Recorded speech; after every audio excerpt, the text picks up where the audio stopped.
Mirëmëngjes nderuar miq, ako jemi sërish së bashku në një takim me Dita Jonë këtu në aty CNN. Ju themi mirëmëngjes dhe faleminderit që na zgjidhni për të filluar ditën tuaj. Kjo është Aulona Minga, unë jam Blendi Sala, jemi çdo ditë me ju këtu në ABA. O, të pash dhe në televizor, po te Rudina.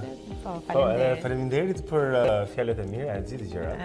Mirë, shumë mirë. Kalojmë një temë tjetër tani. Po tani do kalojmë një temë tjetër se do nisim këtë program zonja e Zotrin për ditë me ju nga ora 7 deri në 8:45 këtu në Dita Jonë. Këta janë disa prej titujve kryesor të temave që do ndjekim sot.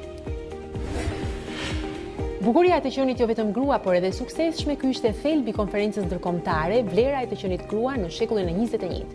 Kjo konferencë ishte ide dhe nis me gazetares Flora Nikolla, e cila solli në Tiranë mbi 20 zonja të suksesshme nga të gjitha fushat e jetës, nga Maqedonia e Veriut, Kosova, Malizi, Italia dhe Shtetet Bashkuara të Amerikës. Pak më vonë kolegja Nikolla do na bashkohet në studio për të folur pak më shumë mbi këtë ngjarje të rëndësishme. Si çdo të mërkur, edhe sot do të jemi në studio bashkë me profesorin Edmond Tupja në rubrikën 5 fjalë. Edhe sot profesor Tupen, po bashkë me të do të sjellim tek ju disa prej fjalëve dhe shprehjeve shqipe që rrezikojmë t'i humbasim për shkak të mos përdorimit. Për të folur mbi disa nga zhvillimet interesante të politikës brenda dhe jashtë Shqipërisë, ne kemi ftuar sot në program ekonomistin dhe analistin Dritan Shano. Me zotin Shano do të flasim sot për fitoren e bujshme të komikut Volodymyr Zelenski në Ukrainë dhe domethënien e saj. Gjithashtu do ta pyesim atë edhe për zhvillimet e fundit interesante në vend që kanë të bëjnë me politikën.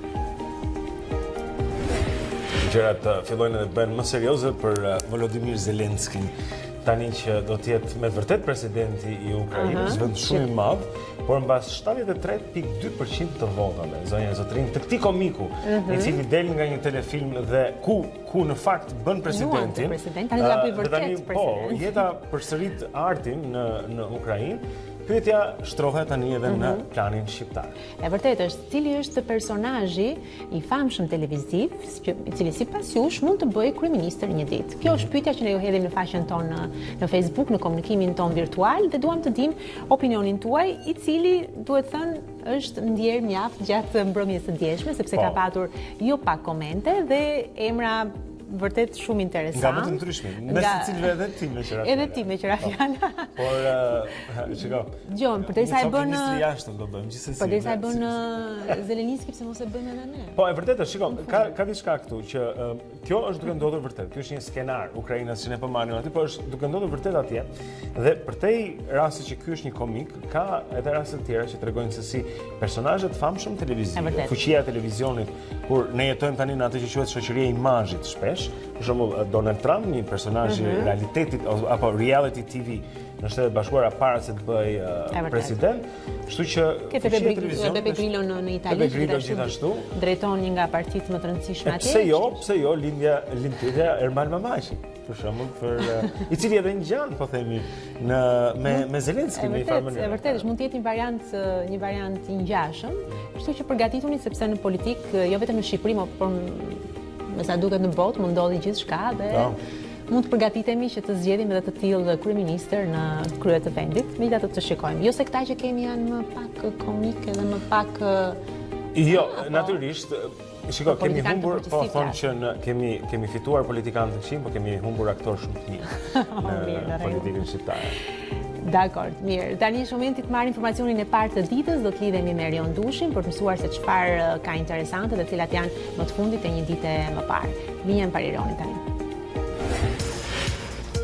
Zonja dhe zotëri, mirëmëngjes, ju njoh shkurtimisht me disa prej zhvillimeve kryesore të 24 orëve të fundit. Partia Demokratike zyrtarizoi koalicionin opozitar duke firmosur marrëveshje në një dokument prej 10 pikash me 8 parti politike, ku për herë të parë i hodhën firmën edhe PPD1 dhe PDU, njëra përfaqësuese e minoritetit grek dhe tjetra çame, që në pikën e parë të marrëveshjes, partitë politike angazhohen për të mos hyrë në zgjedhje nëse ato nuk janë të lira e të ndershme. Opozitarët nuk përmendin zgjedhjet e parakohshme, por vën kusht krijimin e një qeverie tranzitore me cilën kërkojnë të negociojnë për zgjidhjen e krizës politike në vend.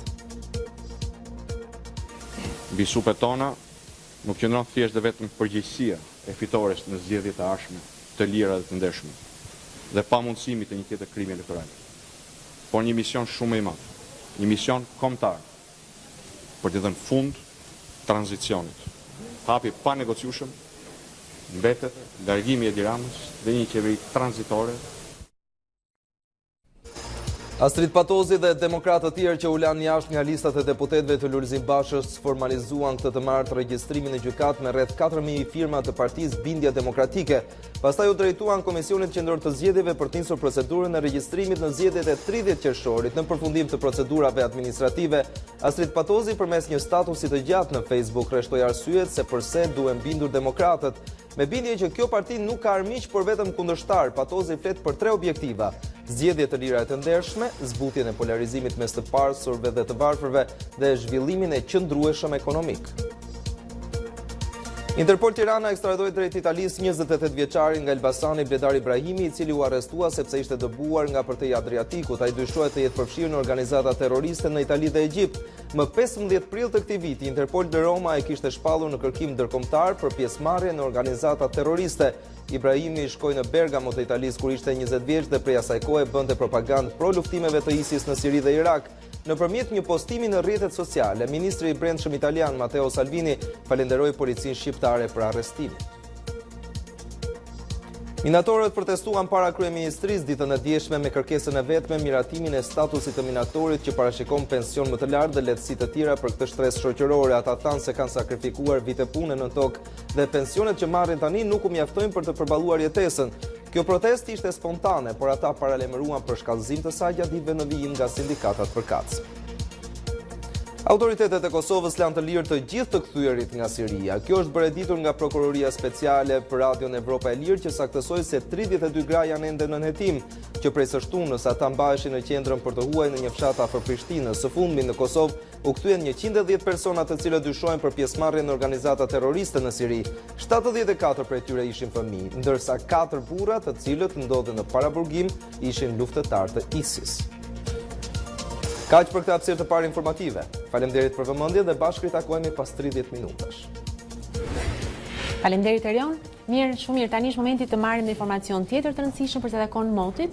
Më bëri përshtypje sot duke ardhur në mëngjes, ndryshe nga ditët e tjera kur rrugët janë thuajse të shkreta, sepse është mëngjes herët. Ndërkohë që ti vije këtu Zojq Cicerinin me pashush mëngjes. Jo vetëm Zojq, por më bëri përshtypje që ndiheshe shumë dhe kishte shumë njerëz në rrugë. Nuk e di. Ka lëvizje po. Ka filluar lëvizja herët. Po ndjetëm pranverë, sepse gjithçka është vërtet kjo. Jo vetëm tek moti, edhe te njerëzit, sikur është tjetër gjë. Dalim më herët. Kishte lëvizje. Nga liçeja dhe nga ne është me aktivitet. Se unë jam tek rruga ku njerëzit shkojnë dhe vinë për në park dhe parku është plot që herët në mëngjes, kështu që le të shohim se si do të jetë moti për sot me meteorologën tonë Tanja Porja këtu në studio. Mirëmëngjes. Mirëmëngjes Tanja. Mirëmëngjes, në fakt të njëjtën ndjesi kisha edhe unë dhe direkt do ku pa shumë njerëz që po lëvizin pas orën se mos janë vonë, po jo, ishte prapë njerëz në fakt. Që në ora 6:05. Pasi nga gjithë kohë mirë dhe kanë dëshirë njerëzit që të ecin në rrugë dhe të lëvizin në Po kjo është edhe për fakt ndoshta të përmirësimit të motit, krahasur me një ditë më parë, mirëmëngjes shikues aty si jeni, në fakt sot ka patur një përmirësim të dukshëm të kushteve të motit. Vranësirat janë lokalizuar në fakt në orët e para të mëngjesit, pra bëhet fjalë për orën 3 deri në ora 4-5 të mëngjesit, kryesisht në zonat juglindore, por edhe në veri të territorit, ndërkohë edhe në mbrëmje vonë presin një fuqizim të lehtë të vranësirave sërish kryesisht në zonat malore, por edhe veri perëndimi do të ketë vranësira të dukshme, megjithatë gjatë orëve të ditës së sotme do të ketë kryesisht kthjellime, ndërsa vranësirat do të jenë kalimtare dhe më të dukshme në zonat lindore të territorit shqiptar. Pra për ditën e sotme mundësia për shi është thuajse 0. Për sa i përket temperaturave, ato kanë qëndruar thuajse konstante në orët e mëngjesit, një rritje të ndjeshme sjell mesdita, pritet që sot, në fakt do të flas me Vlera, pritet që sot temperaturat në zonat e ulëtërësisë perëndimore kanë shënuar nga 11 deri në 17 gradë Celsius në mëngjesin e sotëm, pritet që mesdita të ngjitet maksimumi, pra maksimumi gjatë orëve 1:30-2 të drekës të shënoj deri 26 gradë Celsius. E njëjta situatë paraqitet edhe në zonat malore, ku minimumet edhe një ditë më parë, por kryesisht sot minimumet janë nga 7 në verilindje deri në 9 apo 10 gradë gjatë mëngjesit në të gjithë zonat malore, ndërkohë mesdita do të shënoj deri kryesisht 18 gradë në pjesën më të madhe të zonave malore, por në zonat veçanta edhe 20 gradë kryesisht në veri lindje, citojmë qytetin e Kukësit. Ky është informacioni ditës sot, me shtoj që era sot ka qenë problematikë në orët e parë të ditës, ndërsa gradualisht po dobësohet dhe nga mesdita e tutje era nuk do të jetë problematike, pra do të fryjë kryesisht e lehtë dhe mesatarin në të gjithë territorin, përjashtuar zona detare ku vjon të jetë deri e fortë. Ky është informacioni në fakt për ditën e sotme. Shumë mirë, Tanja, faleminderit. Dakor, mirë, meqense pam që njerëzit ecin në rrugë, kjo do të thotë që trafiku është më ecin në trotuar, do të jo në rrugë, se në fakt ecin sa njerëz në rrugë është do të thotë që trafiku mbase nuk është kaq i ngarkuar, po të ketë njerëz në rrugë ndoshta është 70, shikojmë vërtet, jam kurioze. Është momenti tani zonja Zotrin të hedhim një sy mbi qytetin e Tiranës dhe hartën e trafikut për të parë se si është gjendja tani, që siç po thoshim, pra ora është 7:10 fiks në këto momente, siç mund të shikojmë, shumica e rrugëve është në të gjelbërt, ka vetëm disa vonesa të rastit dhe të zakonshme, duhet të thënë në fakt, siç janë këto tek rruga Dritan Hoxha, në semaforët atje, rruga Teodor Keko paraqitet shumë mirë për këtë mëngjes. Pak vonesa në rrugën e Kavajës, mund të shikoni diku pranë ish lidhjes së shkrimtarëve atje, fillon forcohet pak trafiku dhe tek Banka e Shqipërisë ndërsa lidhet me sheshin Skënderbej, gjithashtu tek rruga e Dibrës do të hasni pak vonesa, sidomos pjesën e poshtme, ndërsa i afroheni nëntkansheve për të ardhur në sheshin Skënderbej. Ngjitja lart tek qendra spitalore universitare Nën Tereza është pak e ngadalë për shkak të njerëzve që hyjnë dhe dalin në spital dhe tek tregu industrial në këto çaste, për shkak të shkarkimeve të zakonshme atje. Përveç kësaj, mund të themi se në Tiranë qarkullohet lirshëm në këto momente. Mirë, shumë mirë. Tani marrim informacionet e sportit apo edhe këto janë të rëndësishme? Po, dakor, mund t'i marrim edhe informacionet e sportit, ti duket sikur më pyet për çdo gjë. Mund edhe po faleminderit gjithsesi. Ti si mendon, ja vlen që të marrim informacionet e sportit? Unë them që ja vlen t'i marrim. Çdo ditë kemi pjesë të ekipit tonë këtu, edhe 2 çuna nga sporti, sot është Erald Kodeli zonë Zotrin që do na përcjellë këtë informacion. E çojmë linjën tek redaksia. Eraldi. Ju përshëndes miqtë A2 këtu në Dita Jonë, do ta nisim me njëherë me La Ligën Spanjolle dhe Barcelonën që praktikisht ka vendosur një dorë te titulli kampion. Katalanët fituan 2-0 në fushën e Alaveshit me golat e Aleñas dhe Luis Suarez dhe janë shumë pranë titullit të 26. Madje, ky titull mund festohet prej mbrëmjes së sotme. Barcelona do të qëndrojë në shtëpi, ndërkohë që do të presë rezultatin e Atletico së Madridit përballë Valencias, nëse kryeqytetat si të mbasin, atëherë blaugranat janë matematikisht kampion. Do të spostohemi në Premier League-ën angleze, aty ku Tottenhami bëri detyrën dhe fitoi me rezultatin minimal 1-0 përballë Brightonit. Goli Christian Eriksen ishte ai që vendosi në sekondat e fundit të takimit, ndërkohë që me këtë humbje, Brightoni mbetet vetëm 3 pikë larg nga zona e rënies nga kategoria dhe jep shpresa Cardiffit. Në takimin tjetër të mbrëmjes, Southamptoni barazoi 1-1 me Watfordin, por më tepër se sa rezultati kjo takim bëri buj për faktin se Shane Long vendosi rekordin për golin më të shpejt në historinë e Anglisë, vetëm 7 sekonda e 69 të qindat për të gjetur rrugën e rjetës. Tashmë do të kalojmë në Eredivisën holandeze, aty ku Ajaxi bën detyrën dhe fiton në atë që është një garë dyshe për titullin. Skuadra nga Amsterdami triumfoi 4-2 përballë Viteshës me golat e Ziyech, 2 nga Tadic dhe De Ligt. Një përballje dominuar kjo nga Ajaxi, me miq që shënuan vetëm pasi rezultati ishte 3-0. Me këtë sukses, ekipi i Amsterdamit ngjitet në kotën e 80 pikëve dhe kryeson përkohësisht i vetëm me 3 pikë distancë nga PSV Eindhoven. Kaq për këtë takim të parë me sportin, ju vazhdoni të qëndroni këtu me Dita Jonë në A2. Faleminderit Erald. Ja nuk themi edhe një herë këtu zonja Zotrin për ta pasuar edhe një herë tjetër, tani do të shikojmë pak se çfarë ka ndodhur në datën 24 prill, siç është sot. Ndër vite e shekuj, këto janë disa prej ngjarjeve kryesore që kemi përzgjedhur si një kalendar për ju në këtë rubrikë që e quajmë kjo datë në histori, natyrisht. Më more mua të mirë në rregull. Dhe më pas do të jemi me mediat online për të parë se çfarë sugjerojnë ato në këtë fillim dite. 1184 para Krishtit. Kjo datë kujtohet si dita e rënies së Trojës. 1877. Rusia i shpalli luftë perandorisë osmane duke shënuar kështu fillimin e luftës ruso-turke. 1887. Trupat e fundit federale të vendosura në jug u larguan nga New Orleans në shtetin Louisiana. Kjo shënonte fundin e një epoke të quajtur epoka e rindërtimit, e cila kishte filluar pas luftës civile. 1951 krijohen forcat ajrore shqiptare. 1981 presidenti Ronald Reagan hoqi embargon 15 muajshe të grurit që Shtetet e Bashkuara i kishin vënë Bashkimit Sovjetik. Presidenti Reagan e kishte vënë embargon për shitjen e grurit dhe disa mallrave të tjera, si reagim ndaj pushtimit të Afganistanit prej Bashkimit Sovjetik në dhjetor të vitit 79.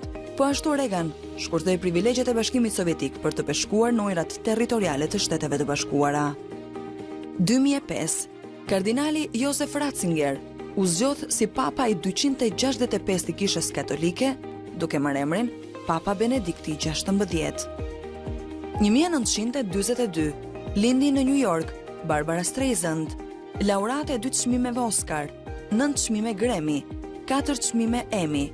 Barbara Streisand konsiderohet si një nga këngëtarët më të mira të gjitha kohrave. 1957 lindi në Tiranë Bamir Topi, politikan shqiptar dhe ish presidenti i Shqipërisë.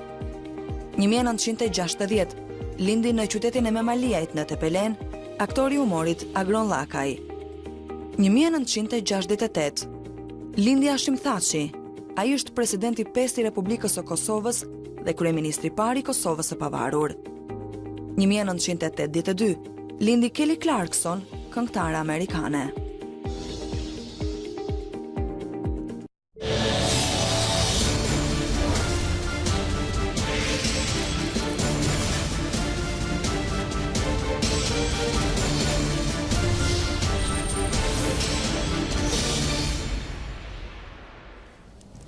Kthehemi edhe një herë këtu në Dita Jonë, ekranin e A2 CNN, zonë zotrin tani për të parë disa prej titujve kryesor në mediat online. Do të nisim si çdo mëngjes edhe sot me faqen e televizionit tonë është a2cnn.com.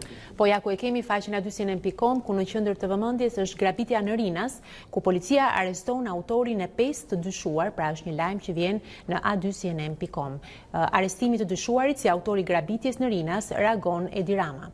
Leshaj i 5 prapahekurave për Rinasin, dara po shtrëngohet. Këto janë disa për informacione pra që vinë në lidhje me grabitje në Rinas dhe më të fundit në lidhje me këtë ngjarje.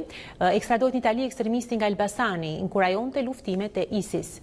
Hajdari jep sqarime para deputetëve për partinë e Patozit. Kërkojnë miratimin e statusit, miratorët protestojnë para kryeministrisë. Fati keq për Valdet Ramën, dëmtimi i mbyll sezonin, pra është një lajm që vjen nga sporti, por i kthehemi sërish tek politika dhe tek emisioni i ftuar i Endri Gjafos. Malko Basha është mat t'i kthehet jetës parlamentare, pra është kjo çka është deklaruar në programin e Endri Gjafos, ndërkohë eci mëtej në A2 debat me Juli Krisafin, SPAO, nga India bllokojmë akset kombëtare, opozita si bojkoton zgjedhjet, kërkon kushte. Mund të lexoni gjithashtu aleatët e Bashës nuk harojnë Patozin, janë këto reagime që vinë me njëherë mbas edhe shpalljes së partisë më të re, Bindja Demokratike. Këto dhe të tjera mund t'i lexoni duke klikuar në faqen online të televizionit ton a2cnn.com. Shkëlqyshëm, tani do të shkojmë tek Panorama, zonë zotrin shikojmë disa prej titujve kryesor që janë tek Panorama sot në mëngjes. E vetmja mënyrë që partia e Patozit të marrë pjesë në zgjedhje është urdhri i Edi Ramës. Kjo është çfarë ka deklaruar Gazvend Bardhi nga Partia Demokratike lidhur me Bindjen Demokratike, pra partinë e themeluar, regjistruar në gjykatë dhe KQZ dje pra në të njëjtën ditë. Nga Entja përshkallëzohen protestat, SPAO tregon çfarë do të ndodhë dhe thot zgjedhjet e 30 qershorit janë djegur. Kjo ka qenë pra një deklaratë që zoti Edmond SPAO ka bërë këtu në A2 CNN, që citohet. Themelimi i Bindja Demokratike, flet Rudina Hajdari, nuk kam patur asnjë rol në këtë parti politike. Është pra deputetja e Partisë Demokratike Rudina Hajdari, e cila u përfol si njëra prej themelueseve të Partisë Bindja Demokratike që ka mohuar të ketë të bëjë me këtë forcë. Jam marrë me politikë që në moshën 14 vjeçare, ka qenë njëra ndër deklaratat e Gent Cakajt, i cili e ka nisur me të vërtet herët, duhet thënë jetën politike, tani më edhe ministër i jashtëm në detyrë këtu në vendin tonë, që do të thotë se ka plot 14 vjet përvojë në politikë. Rama, një Enver Hoxh i vogël, ka thënë Dashamir Shehi, mund të ndodhë 97 në forma të tjera. Është kreu i lidhjes për zhvillimin kombëtar, Dashamir Shehi, i cili ka folur për situatën politike në vend dhe ka akuzuar pra kryeministrin Rama për grabitjen e zgjedhjeve. Stimulant dhe hormone në serat e lushnjës, shalqiri gati për të vjel brenda 10 orëve, domatja lyhet për skuqje. Janë fermerët cilët përdorin stimulant dhe hormone në rritjen dhe pjekjen e fruta perimeve që janë këtë vëzhgim pra në kuçov dhe berat, e natyrisht diçka për të shqetësuar për konsumin e përditshëm të ushqimeve këtu tek ne. Kisha frikë sepse dëshmin mund ta gjeni brenda në faqen e Panoramës, por bëhet fjalë pra për dikë që është vrarë në një burg famkeq grek, sipas kësaj gazete, dhe në fund lexojmë partia e re nga Patozi, Mark Marku, e vet azgjësuar në logjik. Edhe nëse nuk ka qëllim të shërbejë Ramës, shkon në shërbimin e tij. Kjo ka qenë deklarata pra e profesor Markut lidhur me bindjen demokratike themeluar dje. Mirë, eci më tej për të parë një tjetër faqe online dhe titullit kryesor të saj. Jemi tani tek Gazeta Shqiptare dhe të shikojmë se çfarë ka në vëmendjen e kësaj të përditshme. Kush është i pesti arrestuar për grabitjen e Rinasit, pra është dhe me foto i shoqëruar ky lajm. Vazhdojmë më tej, pra kush është 28 vjeçari i arrestuar për terrorizëm në Itali, është dhe ky një lajm i ditës së djeshme. Grabitja në Rinas, një nga të arrestuarit hap thesin, ja kush janë autorët, dinamika e ngjarjes, zbardhet me sa duket në Gazetën Shqiptare. Mbrojti djalin me trupin e saj kur psuan aksident, nëna zgjohet nga koma pas 27 viteve. Është një shkrim ky që vjen në Gazetën Shqiptare. Patozi kundër Partisë Demokratike dhe Partisë Socialiste. Partia jonë është një ide, Zoti e ndihmoft. Eci më tej, koalicioni opozitar çfarë presin aleatët nga bashkimi me Bashën, është edhe ky një lajm që vjen nga Politika. Mund të lexoni gjithashtu libri si bilet autobusi në Tiranë, është një gënjeshtër, është vëzhgimi që vjen në Gazetën Shqiptare. Mund të lexoni gjithashtu emisionin Ma mbyllën, Aida Shtino i futet politikës, kështu i u shërbej më tepër njerëzve. Pra me sa duket prezantuesja ka kaluar në politik tani më, në mos gaboj në Partinë Republikane, ku duket që do të jetë një zë i rëndësishëm. Ka qenë pjesë e tryezës së bashkimit opozitar. Vërtet. Ecim më tej, tokat e zëna, 540 pronar përfitojnë kompensimin. Raporti i Bankës së Shqipërisë u tkur, kredia për shtëpi është ky një lajm që vjen në Gazetën Shqiptare. Mund të lexoni gjithashtu raporti i Bankës së Shqipërisë për 2018, guvernatori Genseko, ekonomia dhe financat pati progres. Këto dhe të tjera mund t'i gjeni duke klikuar në faqen online të Gazetës Shqiptare në këtë mëngjes dhe ne vazhdojmë më tej. Mirë, lajme të mira nga guvernatori. Shikojmë pak edhe shqiptarja.com sot mëngjes, disa prej titujve atje, pra 5 të arrestuar për grabitjen në Rinas pas ish imamit në pranga edhe kasapi nga Kruja.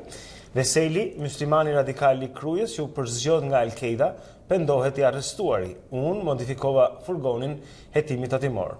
Po kthehej nga Bullgaria në Shqipëri, arrestohet në pikën e kalimit kufitar në Qaftan, autori i dytë i grabitjes në Rinas, Elton Pikli nga Kruja. Ai punon si kasap në Krujë, ndërsa pas grabitjes është arratisur nga vendi, pra dhe me sa duket disa ditë më vonë rikthyer gjithashtu për t'u arrestuar në kufi. Shohim tituj të tjerë tek shqiptarja.com sot mëngjes nga Politika. Lista janë njerëzit që lobojnë pranë kuvendit për miratimin e ligjeve, janë grupe dhe shoqata të cilat lobojnë në komisionet e kuvendit për interesat e tyre gjatë miratimit të ligjeve. Kjo pra në fokusin e shqiptarja.com. Gjithashtu lexojmë arrestimet për grabitjen në Rinas, Rama, Leshaj, rrethi po ngushtohet, goditja vijon, janë deklaratat pra të kryeministrit dhe ministrit të brendshëm. Sot firmos koalicionin me LSI-n, PD-n, Barsha në 2017, parti tepsie që blejnë vota. Kur aleancë me ta, pra shqiptarja.com që i kujton një deklarat apo kundërthënie të 2 viteve më parë zotit Basha. Kush është Olti Veseli, muslimani radikali Krujës që u përzgjohet nga Al-Qaeda dhe sot i arrestuar si një super grabitës? Ka një sqarim pra më tutje tek hapësirat e shqiptarja.com mbi këtë kontroll special kryeministrit në Holland. Blofi i radhës i Berishës me foton e Ramës. Ish kryeministri thotë se ka pasur pra ndaj Ramës një kontroll special nga autoritetet policore në kufirin e mbretërisë së Hollandës me anë të kësaj fotoje që shikoni në ekran, por sipas shqiptarja.com ky është një blof nga ana e Berishës. Mirë. Okej. Eci më tej me një tjetër media online për parë detitut kryesor, jemi tani tek reporter.al dhe faqen kryesore të kësaj të përditshme. Gartisti dhunon gazetaren Ola Xama në ambientet e kuvendit. Një gartist dhunoi fizikisht dhe verbalisht gazetaren e TV Klan, Ola Xama, të martën në mjediset e kuvendit, duke shënuar rastin e 4 të dhunës të punonjësve të shtetit ndaj gazetarëve brenda muajit prill. Pra është ky një rast i denoncuar në reporter.al. Mund të lexoni gjithashtu nga vendi, akuzohet për lidhje me ISIS, arrestohet 20-vjeçari në Elbasan. Rovena Gashi kërkon sërish të mbrohet nga motra gjyqtare, refuzohet dhe sërish nga vendi të lodhur nga vonesat, minatorët protestojnë për marrjen e statusit. Mund të lexoni gjithashtu në reporter.al nga rajoni, vetëvendosja kundërshton kandidatët serb në zgjedhje. Turqi që largohen persekutimin gjejnë streh në Afrikën e Jugut. Kosova zgjeron hetimin për vrasjen e Oliver Ivanovicit, pra këto janë shkrimet kryesore që vinë në faqen online të reporter.al këtë mëngjes. Eci më tej. Okej, do të shikojmë tani një tjetër të përditshme, është radha e Monitor zonë e zotëri. Kjo e fokusuar tek biznesi dhe ekonomia. Shqipëria e varfër, 25% e të punësuarve kishin paga 240.000 lek më 2018. Vetëm 4,7% marrin mbi 120.000 lek. Shikojmë tjetrën, AKEP, rregullim për tarifat e celularëve për emigrantët, sot janë 27 herë më të larta se tarifat lokale. Pika e dobët e shqiptarëve të punojnë në shtet. Mesatarisht 22 kërkesa për një pozicion, pra mbetet një fenomen për disa i çuditshëm, dëshira pra e madhe e shqiptarëve për të siguruar një punë në shtet e cila shihet si e sigurt edhe pse ka rotacion çdo 4 vjet të paktën. Kështu mendohet. Seiko, grabitjet dëmtojnë të gjithë ekonominë, jo vetëm bankat, ka qenë një tjetër deklarat që guvernatori i Bankës së Shqipërisë ka bërë për mediat gjatë deklaratave që ai ka pasur dje dhe në fund lexojmë bankave u mbetet valuta në derë, euro, dollari, poundi, sërish në pikjat pasi nuk po zgjidhet sigurimi dhe transporti i kartmonedave. Mirë, eci më tej për të parë një tjetër media online dhe të shikojmë se ku do të shkojmë në Kosovë në fakt dhe kemi koa.net dhe faqen e saj kryesore, kundër të tjera mund të lexoni Haradinaj nuk guxojmë ta mbajmë gjallë temën e kufive. Biden shpall të njëjtën kandidaturën për president, kronika e vdekjes në renojat e punës ilegale, ish kryeshefi thotë se shkatrimi i PTK-s ka qenë i planifikuar. Ismaili pranon se në SHSKUK ka problem me shpërndarjen e barnave. Hasani thotë se me ndryshimin e kufive i hapet rruga Rusisë. Haradinaj nuk guxojmë ta mbajmë pra gjallë temën e kufive, është një tjetër shkrim që ripërsëritet. Mund të lexoni gjithashtu gjykata vendos përgjegjësinë e kufirit për gjuhën e urrëties ndaj shqiptarëve. Kurti Panajhnia vjedhin me letra dhe pato dhe ndërtimtaria, ndërsektorët më të rrezikshëm, arkitektët thonë se duhen mjete mbrojtëse dhe sigurimi i vend punishteve. Këto dhe të tjera vinë nga realiteti i Kosovës, pra lajmet që mund t'i klikoni duke parë edhe faqen online të koa.net. Ne ishim te Kurti dhe Panajhnia. Kemi dhe lajmin që dje vetëvendosja është regjistruar si qendër në gjykatën e Tiranës, kështu ka dhe një lëvizje të vetëvendosjes gjatë. Edhe pse thonë që nuk pranojnë që janë një parti, por që nuk janë një parti, si një qendër pra. Po, është një lëvizje që të shikojmë se çfarë do të sjellë në realitetin shqiptar. Okej. Shumë mirë, do të shikojmë pak edhe CNN.com, se zotërin disa prej titujve kryesor në këtë media ndërkombëtare në këto momente. Në fillim është titulli i një ish apo dikujt që ka qenë i dyshuar për aktivitet me ISIS, i cili kishte paralajmëruar për bombat që do të vendoseshin në Sri Lanka. Pra, gjithashtu shikojmë se si ushtarët izraelit kanë qelluar një palestinez të lidhur, i cili kishte sytë e lidhur edhe duart në pranga, gjithashtu e kanë qelluar nga pas. Pra kjo është një video që qarkullon sot tek CNN. Gjithashtu shikojmë se si Kim Jong-un ka shkuar në Rusi për të filluar një udhtim 9 orësh me tren drejt Vladivostokut ashtu, dhe gjithashtu një analizë politike në qendër të faqes së CNN-it lidhur me senatorin Bernie Sanders, pra, dhe se si ai ka dhënë një përgjigje shumë të mirë në një debat televiziv lidhur me po themi largimin nga detyrat të zotit Donald Trump, nëse kjo do të ishte një mundësi në Shtetet Bashkuara të Amerikës. Por para se shkojmë tej, me që jemi tek Shtetet Bashkuara të Amerikës, me që përmendim zotin Trump, zoti Bernie Sanders, senatori, është njëri prej kandidatëve këtë vit. Doja të përmendim dhe një kandidat i cili e ka bërë tani më rishtazi të njohur kandidaturën e tij, bëhet fjalë për Andrew Yang. Andrew Yang, nëse ndjekim edhe në këtë video, është një aziatiko-amerikan, ai është biri 2 emigrantëve në Shtetet e Bashkuara të Amerikës, por ky vjen nga sektori i teknologjisë, është sipërmarrës në fushën e teknologjisë, ka qenë shumë i suksesshëm. Ai thotë për shembull se antidota ndaj Trumpit është një amerikano-aziatik i cili i pëlqen matematika, duke aluduar kështu që zoti Trump nuk merr vesh nga matematika, por ka një premtim. Ai thotë që do të kemi $1.000 në muaj për çdo qytetar amerikan mbi 18 vjeç, nga shteti pa asnjë pyetje. $1.000 do të jetë, si thua, e ardhura bazë universale për çdo qytetar. Që ky premton, dhe kjo duket sikur ka zgjuar, sepse ai thotë që kjo do të qarkullonte lekët në ekonomi, e do të bënte që shumë punë të hapeshin. Ai ka një problem, thotë automatizimi, këto që Geri përmend her pas here këtu, janë një shqetësim për ne dhe ne do të gjejmë një mënyrë për të vendosur humanitetin, njerëzimin të parin, por me këtë $1.000 falas nga shteti muaj për muaj për të gjithë amerikanët mbi 18 vjeç, ka të rrequr shumë vëmendje. Me sa duket ka ditur çfarë tasti të prek. Ai edhe i argumenton sepse është nga bota e biznesit. Vetë amerikanët. Edhe thot, edhe pse është kështu. Po gjithsesi është interesant. Shikojmë, këto janë disa kandidatura që po dalin, janë vërtet interesante, ndoshta pak edhe të çuditshme për realitetin shqiptar deri diku. Po. Për momentin janë shumë kandidatura, Kampi Demokrat paktën to që kanë dalë nga 20 publikisht. Mirë, qëndrojmë në fakt sërish në arenën ndërkombëtare, sepse fotot që do ndjekim do të na çojnë përtek kufive, janë vërtet interesante.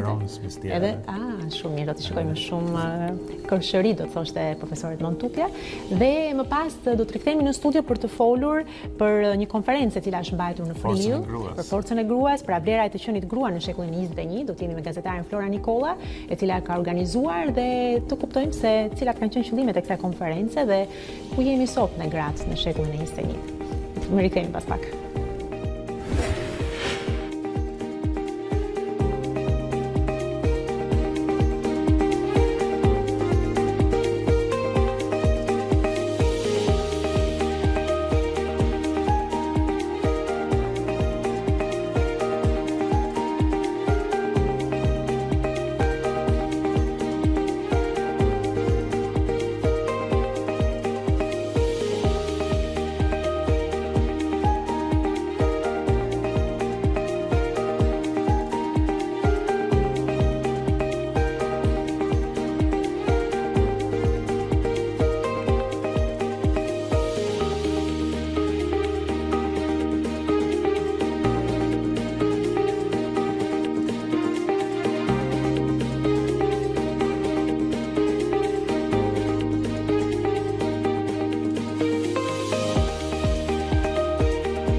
Shumë mirë. Siç po thonim pak më parë, do të flasim për gruan sot, sepse vlera e të qenit grua në shekullin 21 ka qenë edhe konferenca e cila është mbajtur në prill dhe ka sjell në qendër vëmendjes mjaft grajnë vërtet të forta në kuptimin intelektual të fjalës, cilat i kanë dhënë mjaft jo vetëm vetes tyre, por edhe Shqipërisë, pse jo. Dhe për këtë ne kemi organizatorin e këtij eventi, është gazetarja Flora Nikolla, e cila bashkohet me ne, i themi mirëmëngjes. Mirëmëngjes.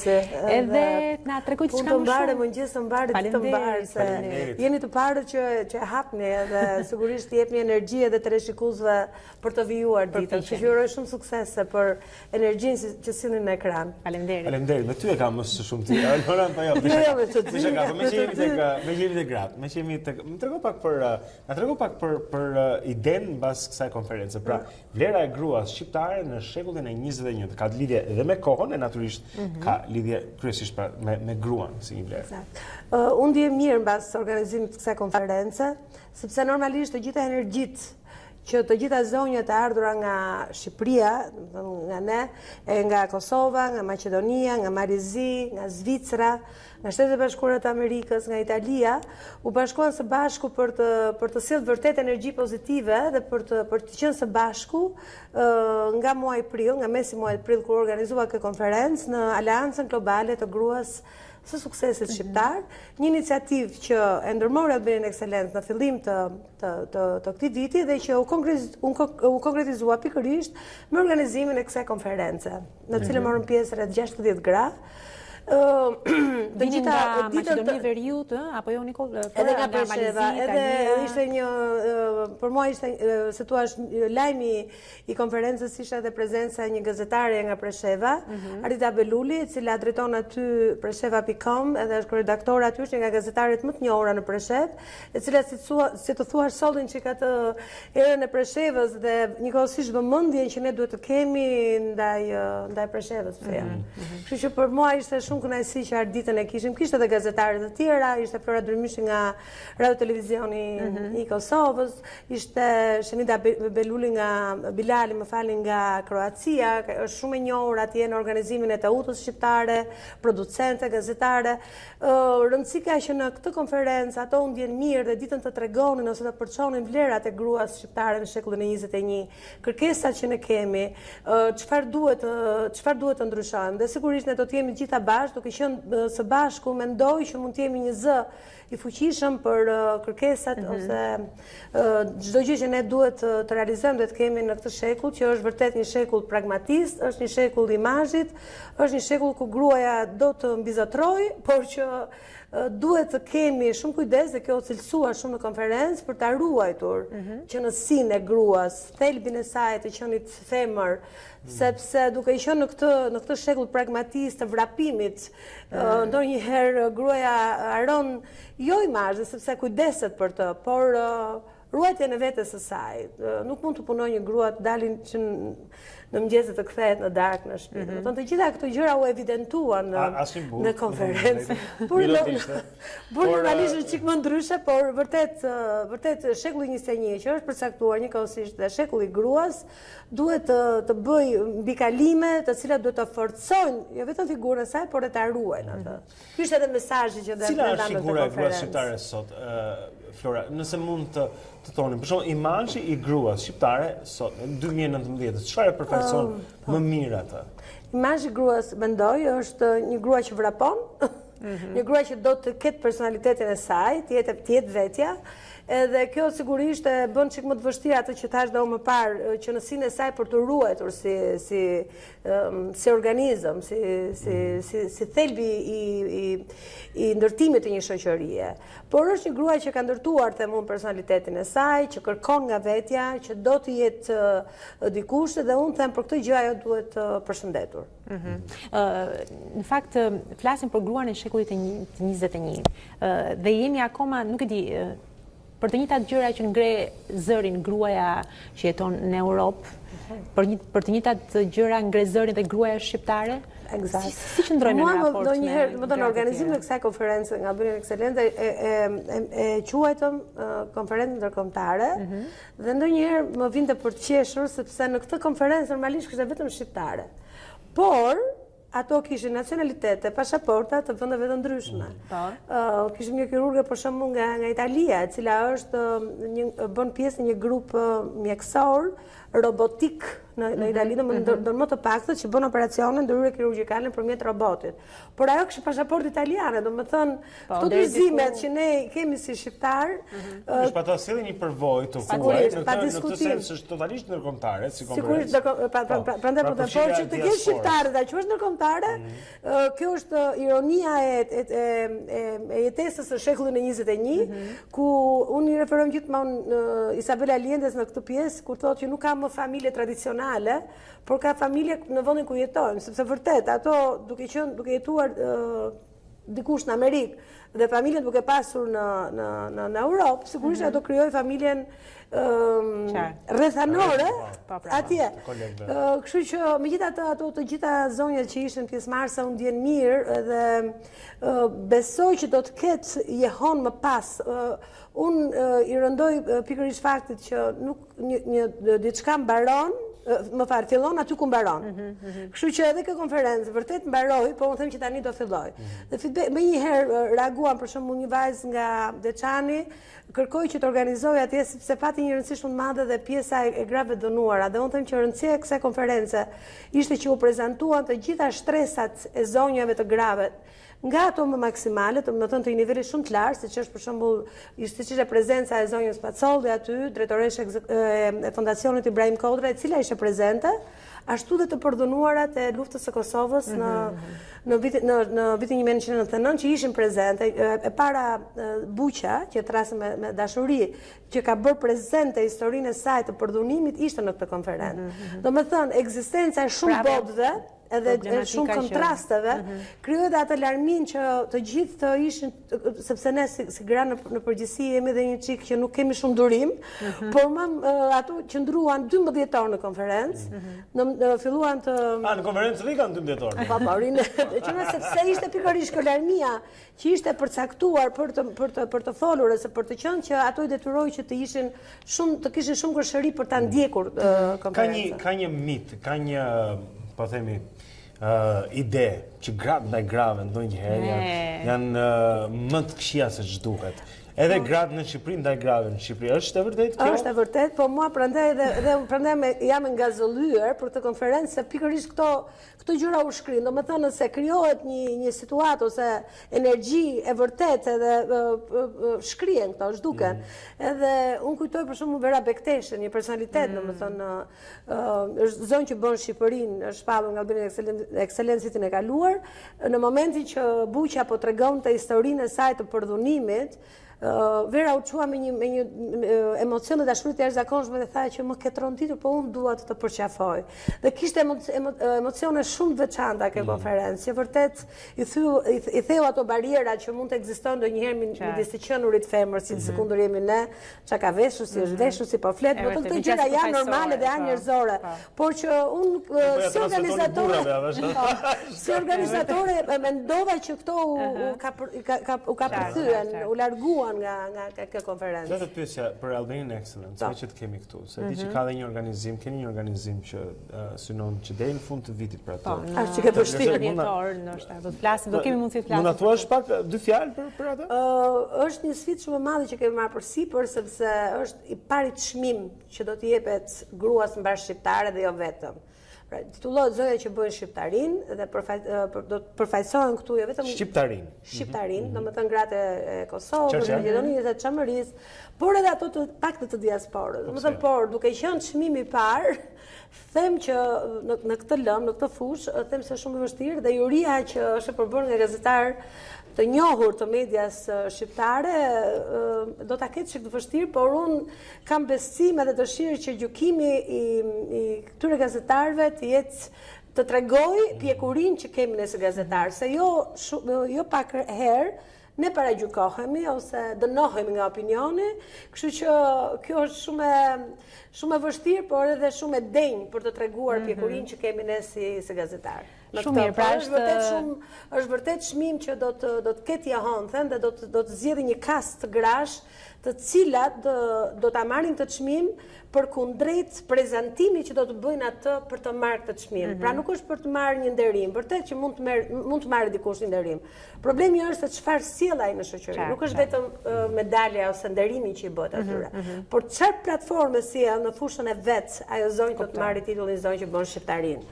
Se të thuash një ambasadore e vitit 2020 në fushën e vet dhe për prezantimin që ajo do të dëshirojë të bëjë për të ndryshuar diçka në shoqëri për cilën ne kemi kaq shumë nevojë.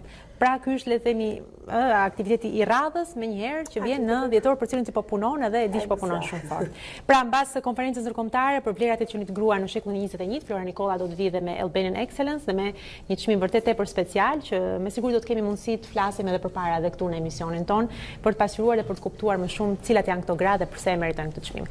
Flora Nikola, faleminderit që ishit me ne sot. Faleminderit juve dhe uroj shumë sukses. Faleminderit dhe punë të mbarë.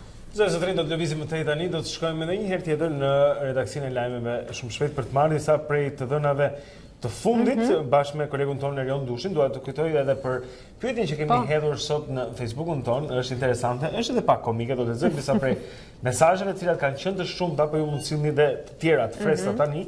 Pyetja është pra, cili personazh mediatik shqiptar do të mund të bëhej ndonjë ditë kryeministër i vendit, bazuar edhe në shembullin e Ukrainës. Nuk po themi as të mirë as të keq të Ukrainës, por interesant si fjalë që po përdorim. Është herë për të parë këta personazhe të cilët ndoshta edhe televizioni i promovon shpesh edhe mbase njerëzit shikojnë dikë ku identifikohen edhe mendojnë që pastaj mund të zgjidhin. Dikë si Rez Velish. Jo, nuk dua të. Ai mund të bëjë shumë personazhe në një moment nga dita në ditë. Po jam midis asaj ti zgjedh shumë komik apo Po pra, nëse do ishi shembulli i jam shumë në dilema të mëdha. Shembulli i Ukrainës na çon tek komikët, na çon tek aktorët e humorit. Se jo Beskallaku do thoshte dikush tjetër, do të Beskallaku kundër Ermal Normani që do ishte një fushat elektorale pa parë. Por ju mund të jeni komentet tuaja në Facebookun tonë, është aty CNN në Facebook. Mirë, kalojmë linjën tek Erioni tani për të tjera informacione. Lëvizja Socialiste për Integrim firmon si për herë të dytë marrëveshje me Partinë Demokratike, por ndryshe nga 2009 ku kërkoi bashkëqeverisje me Sali Berishën, këtë herë kryemadhi sigloi me Lulzim Bashën paktin për zgjedhje dhe qeveri tranzitore. Kjo marrëveshje është flamuri i shpresës për shqiptarët, për trinë dhe për trejat dhe për të gjithë ata të cilët duan të ndërtojnë të ardhmen e tyre dhe familjen e tyre në Shqipëri. Rudina Hajdarit ju deshte jepte sqarime në grupin e saj parlamentar për rolin që luajti në krijimin e partisë Astrid Patozit. Pavarësisht dyzimit të qëndrimeve të saj, Hajdari garantoi grupin parlamentar se nuk ka lidhje me një iniciativë të tillë dhe se nuk kishte negociuar kurrë me Astrid Patozin për të bashkuar në një sigël. Në fund të takimit, ata i kërkuan firmosin e një rregulloreje të brendshme që vendimet apo daljet publike t'i ketë të koordinuara më parë dhe miratuar nga grupi parlamentar. Arrestohet autori 5 dyshuar lidhur me grabitjen e parave më 9 prill në aeroportin e Rinasit. Sipas policisë, në pranga Rael Tom Pikli, banues të Kruj. 2 ditë më parë policia njoftoi për arrestimin e Alkon Bengasit, 34 vjeç, Renaldo Sulës, 25, Sajmir Çelës, 28 vjeç, të 3 banues në Elbasan dhe 38 vjeçarit Oltion Veseli, banues në Kruj. Alkon Bengasi ndërkohë pati një kthes të papritur në hetime. Ai u rrëfye në prokurori për emrat e tjerë që morën pjesë në vjedhje. Kredia për ekonomin ka prekur nivelin më të ulët të 5 viteve të fundit me 8 miliard lek më pak se njëjta periudhë një viti më parë. Sipërmarrja duket se po kalon një moment të vështirë dhe fokusi është vendosur nga investimi tek mbijetesa. Sipas të dhënave të Bankës së Shqipërisë, kredit që biznesi po kërkon janë për kapital qarkullues. Gjatë fillimit të këtij viti, kredia ndërkohë është mbështetur thuajse tërësisht tek individët. Në shkurt, kreditimi për individët u rrit me 7 miliard lek krahasuar me një vit më parë. Shkon në 359 të vdekur bilanci i sulmeve kamikaze gjatë festës së Pashkës në Sri Lanka, 45 prej të cilëve janë fëmijë. Lajmin e bëri të ditur policia vendase, sipas të cilës 40 persona janë arrestuar në lidhje me ngjarjen, përfshi shoferin e mjetit që i ka shpërndar atentatorët dhe pronarin e një shtëpie ku banonin disa prej tyre.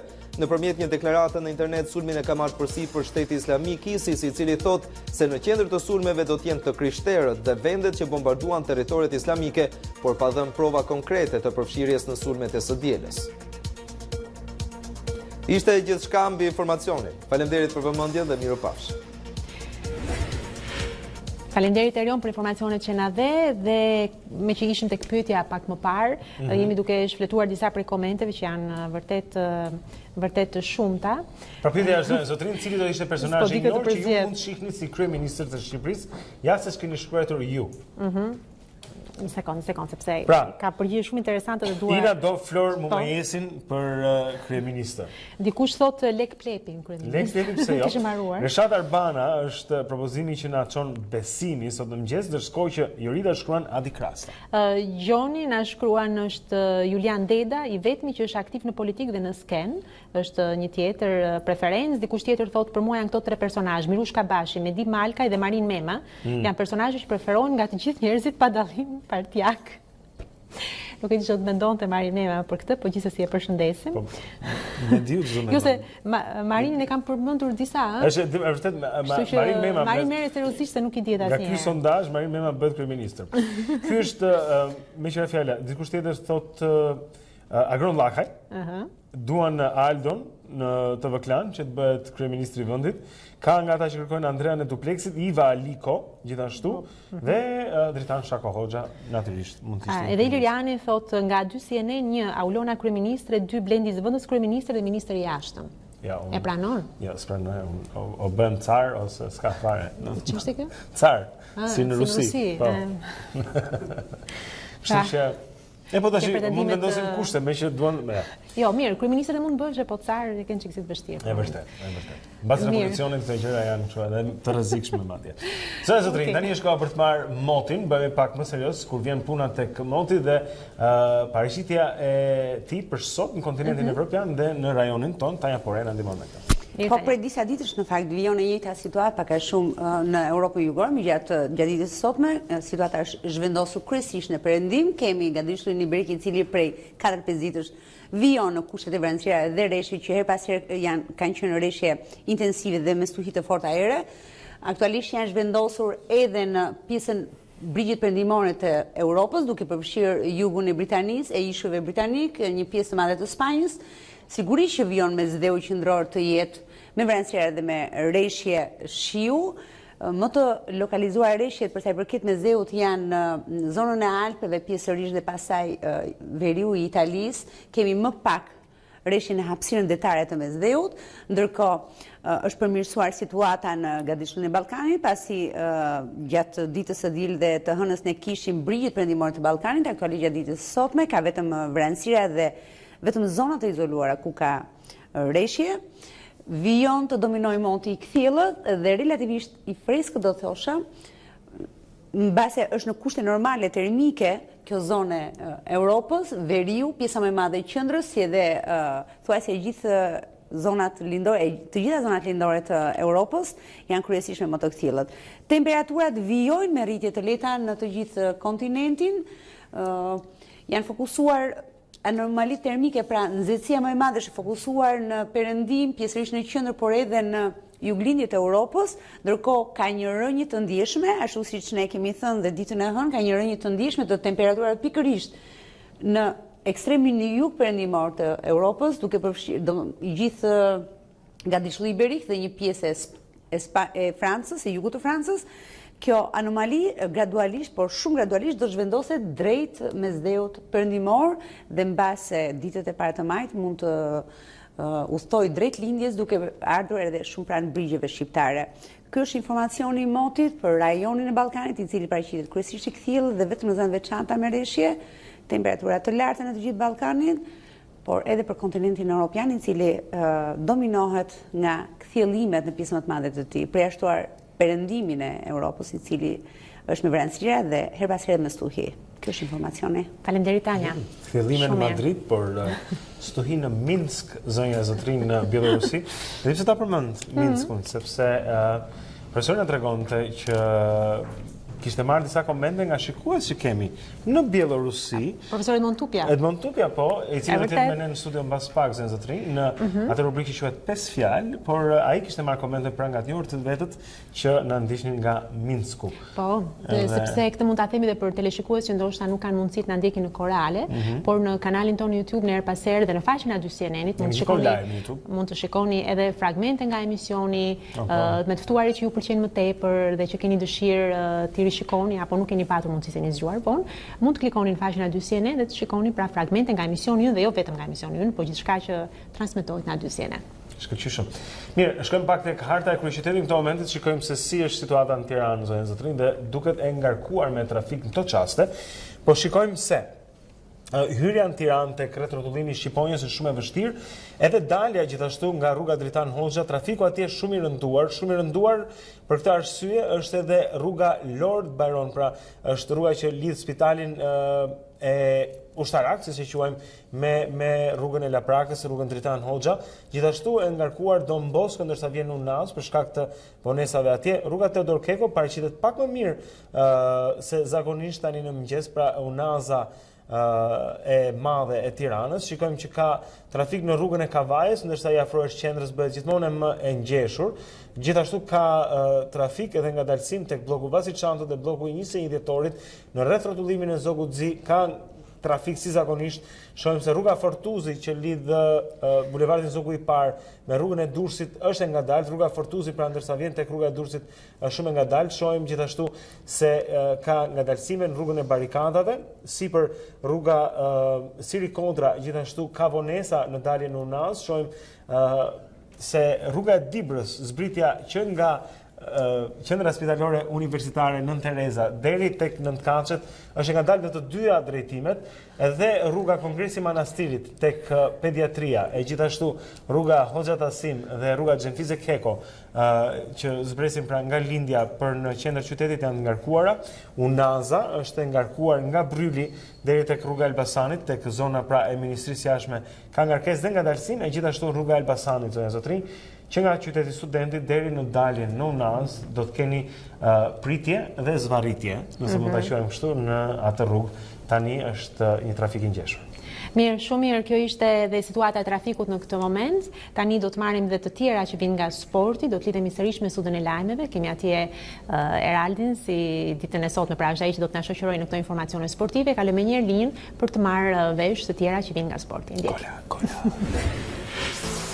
Miqta dyqësienen në Dita Jonë, mirë se vinë në këtë hapësirë të dytë sportive, do të flasim me njerë për gola shqiptar. Jamir Hyka realizoi 2 herë në fitoren 3-2 të Maccabi Netanya përballë Hapoel Haderas në javën e 31 të kampionatit izraelit. Sulmuesi realizoi golin e parë vetëm pas 6 minutave lojë, ndërsa më pas trefishoi rezultatin në të 26-ën. Këto ishin golat e parë për 31 vjeçarin në 9 ndeshje prej nisjes së aventurës në Izrael. Hyka i festoi golat në fundin e takimit me flamurin shqiptar. Qëndrojmë te futbolli në vend, sot do të luhen ndeshjet e para në gjysmëfinalet e Kupës së Shqipërisë.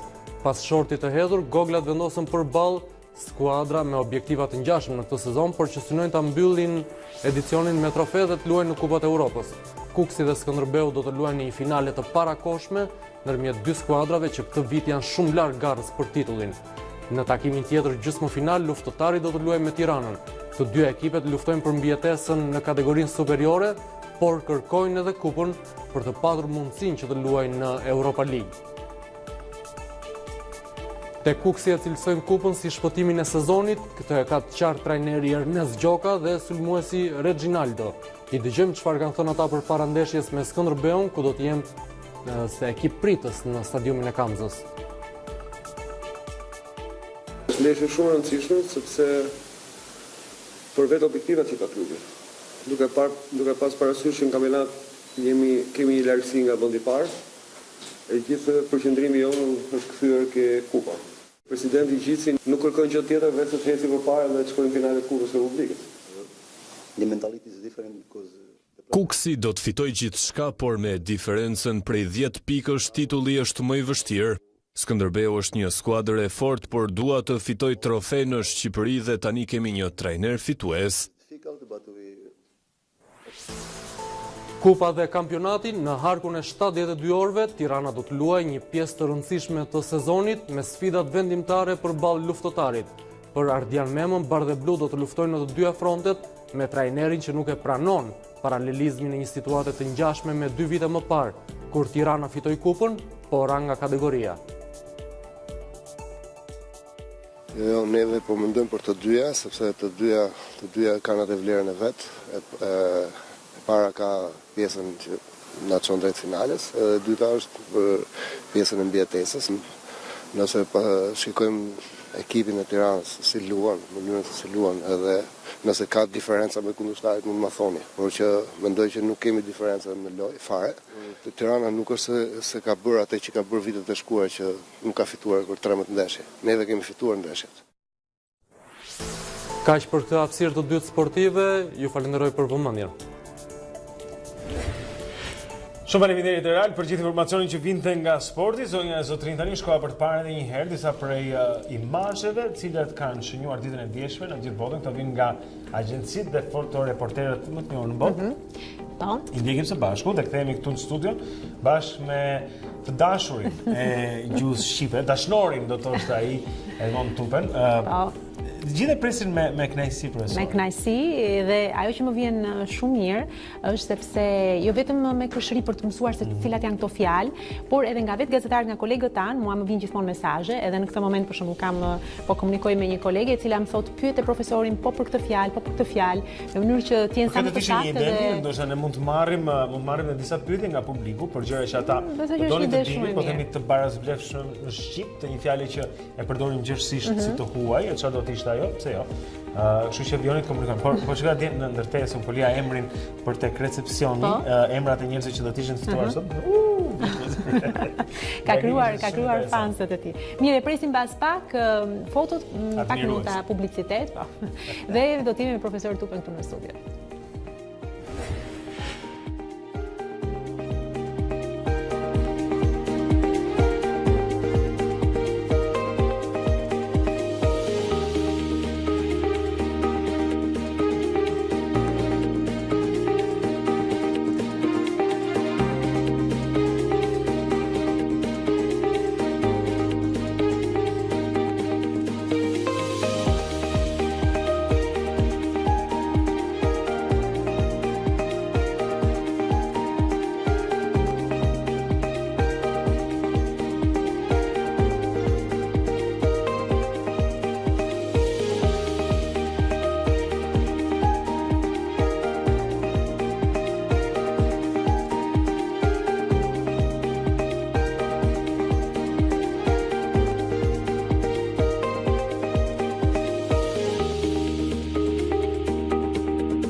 Është ditë e mërkurë sot dhe një nga personazhet i cili ka dhënë kuptim kësaj dite është dhe profesor Edmond Tupja, i cili vjen për herë në emisionin ton dhe ne jemi të nderuar për këtë fakt, për të rikthyer gjuhën shqipe, për të rikthyer ato fjalë që mbase pa vetdijen tonë i kemi haruar dhe i zvendësojmë pa e kuptuar me fjalë tuaja dhe këtu bëjmë pjesë të gjithë ne dhe net medias gjithsesi.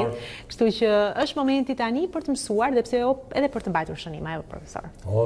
Shënimet nuk janë detyruara, por janë bëjmë punë. Bëjmë punë nganjëherë. Se shkrimi mbetet, fjala fluturon. Mi që fjala dhe shkrimi bëri shumë shtypje edhe shkrimi juaj i përjavshëm, ju keni shkrim të përjavshëm tek Panorama, një rubrik antje, sikur Notre Dame kishte të bënte pra Këtë radhë abstrahuat sikur Notre Dame kishte qenë tek ne, e ishte djegur, çfati madh do të kishte qenë. Fati madh do ndërtonin kulla, jo kulla e felja, kulla betoni. Beton gjithandej. Mirë, profesor, jemi kurioz kureshtar. Mos e përsërit më. Jo, nuk e përsëris më. Të dim se cilat janë 5 fjalë që na ofroni sot. Atëherë, sot unë do përmend së pari fjalën begati. Është zhdukur. Kemi marrë fjalën e huaj, nuk e di nga kemi marrë, prosperitet. Prosperitet. Dhe përdoret kjo fjalë. Mirë, por problemi tani është me familjen e fjalëve që vjen nga fjala begati. Kemi i begat, i begatshëm, begator dhe foljet begatoj, begatohem dhe emrin begatim. Si folje njerë, më duket sikur zhdukur thuaj se komplet. Begatoj se kam dëgjuar një njerë. Mund themi filani e begatoj qytetin e tij, sepse investoi, krijoi vende pune e tjera. Po shumë e rrallë, dërsa në një roman. Po, është më tepër, por është fjala ekziston. Tani problemi është që do marrim fjalën prosperitet dhe do të gjejmë, do sajojmë një gjë, se kemi një shumë pjellore në një për gjëra që nuk duhen realizuar bërë, dhe do themi për shembull prosperoj. Pra, krijojmë një folje. Krijojmë një folje duke e pasur foljen begatoj. Është begatuar, po është fjalë në nivelin e dytë, por fjala begati nuk përdoret. Prosperitet. Madje edhe një parti më duket shqiptare në Maqedoni quhet Partia e Prosperitetit. Doja të thosha që në kujtesën time, në qoftë të saktë, hera e parë që kam hasur fjalën prosperitet ka qenë në një kalendar të viteve 90 të kësaj partie që përfundoi në shtëpinë tonë. Dhe mbaj mend që ishte fjala prosperitet që në anglisht do të jetë prosperity. Natyrisht, po, sigurisht. Se në frëngjisht italisht. Që do të jetë në një rrënjë latine, kam përshtypjen. Besoj, po, se emri është prosper. Kanë krijuar fjalët. Kaq për fjalën begati. Begati. Do të përpiqemi ne ta begatojmë gjuhën shqipe me fjalë o të vjetra që ringjallen ose fjalë që krijojmë në frymën e gjuhës shqipe. Në regjisma, po. Me rrënjë shqipe. Një. Fjala e dytë. Fjala e dytë është një shprehje. Bëj të njohur dika. Një artist, një piktor, një aktor. Lançoj. Lançoj. Po, nga italisht. Lançoj nga italisht, ja. E ka lançuar. S'është nevojë, e bëri të njohur.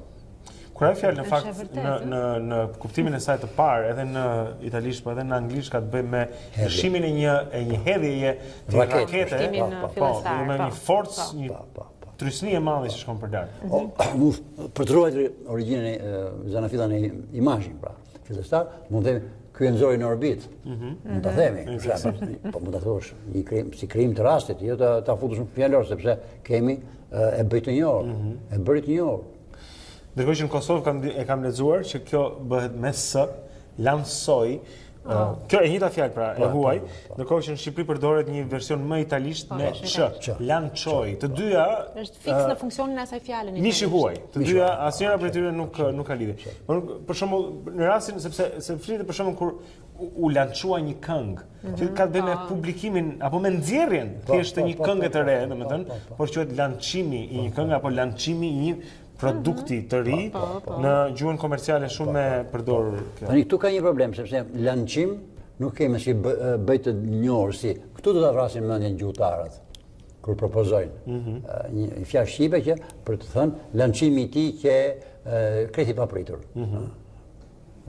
Dalja e tij në orbitë, mund ta themi, që shkon. Pra këtu duhet punojnë gjuhëtarët. Po kush do të ishte po themi jo instituti përgjegjës, po kush do të ishin ata persona profesionalisht që do të mund të prodhonin këtë fjalë? Akademia e Shkencave, dhe më saktë Instituti i Gjuhës dhe Letërsisë. Në Francë ka organizma të veçantë, gjuhësor, një të paktën po, që mbledhin gjithë neologjizmat, fjalët e reja, të sajuara, o të marra nga gjuha anglo-amerikane, o të sajuara dhe i inventarizojnë. Dhe këtu ke një arkiv ku ti mund të qëmtosh, të ngërmosh të gjesh. Në përvojën e Shtetet Bashkuara, po kam përshtypjen vetëm atje, çdo vit fjalorit i shtohen, për shembull njerëzit në Oxford apo njerëzit në Cambridge apo kush janë prodhuesit e fjaloreve në Webster në rastin amerikan, çdo vit shtohen fjalor një grup fjalësh. Dhe këto fjalë janë edhe në lajmet në radio kur ti shkon në punë në mëngjes, i dëgjon që këto janë fjalë të reja që u shtuan këtë vit. Sepse është interesante të dëgjosh fjalë neologjizma, si për shembull bling bling ishte që vinte nga tringëllima e bizhuve, në gjuhën e rrugës do thotë morën francezë për një herë. Bling bling. Po ishte nga tingulli. Tingulli, është onomatope, pak a shumë është një zhurmë natë. Më kujtoj ta kem dëgjuar këtë në lajme. Po, për Sarkozy thonin bling bling, stili bling bling. Po. Pra ka një situash, një mekanizëm. Janë ata që i krijojnë neologjizmat, i fusin fjalor për këtë vit dhe pastaj media i zyrtarizojnë situashi i çon tek populli në. Pastaj vendos, përdorimi do vendos. Mbetet kjo fjalë apo do bjerë në arrest? Mirë, jemi tek fjala e? Jemi tek fjala e treta, po. Sa po e anonquat ardhjen time? Anonqoj. Me një shtrembërim se italisht annunciare. Annuncioj, duhet të thënë, po.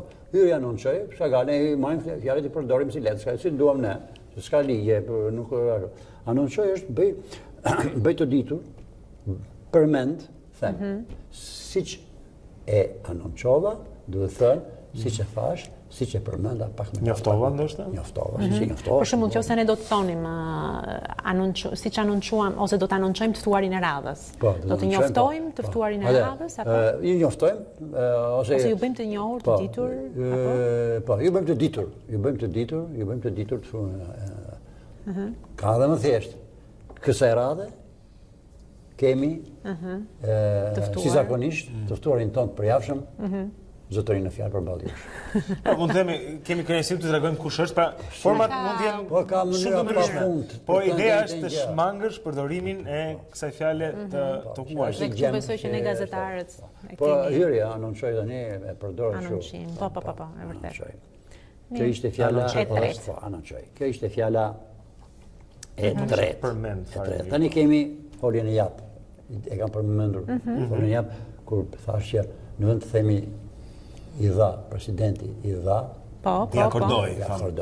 Tani kemi folën jap në kuptimin jap që zëvendësohet një folë tjetër, në kuptimin e fondeve që janë. Po, allokoj fonde, allokoj. Allokoj. Po, është folë. Kanë marrë nga italisht ose nga frëngjishtja, se nuk e di. Ose nga anglishtja. Po, jap, thjesht. Jap.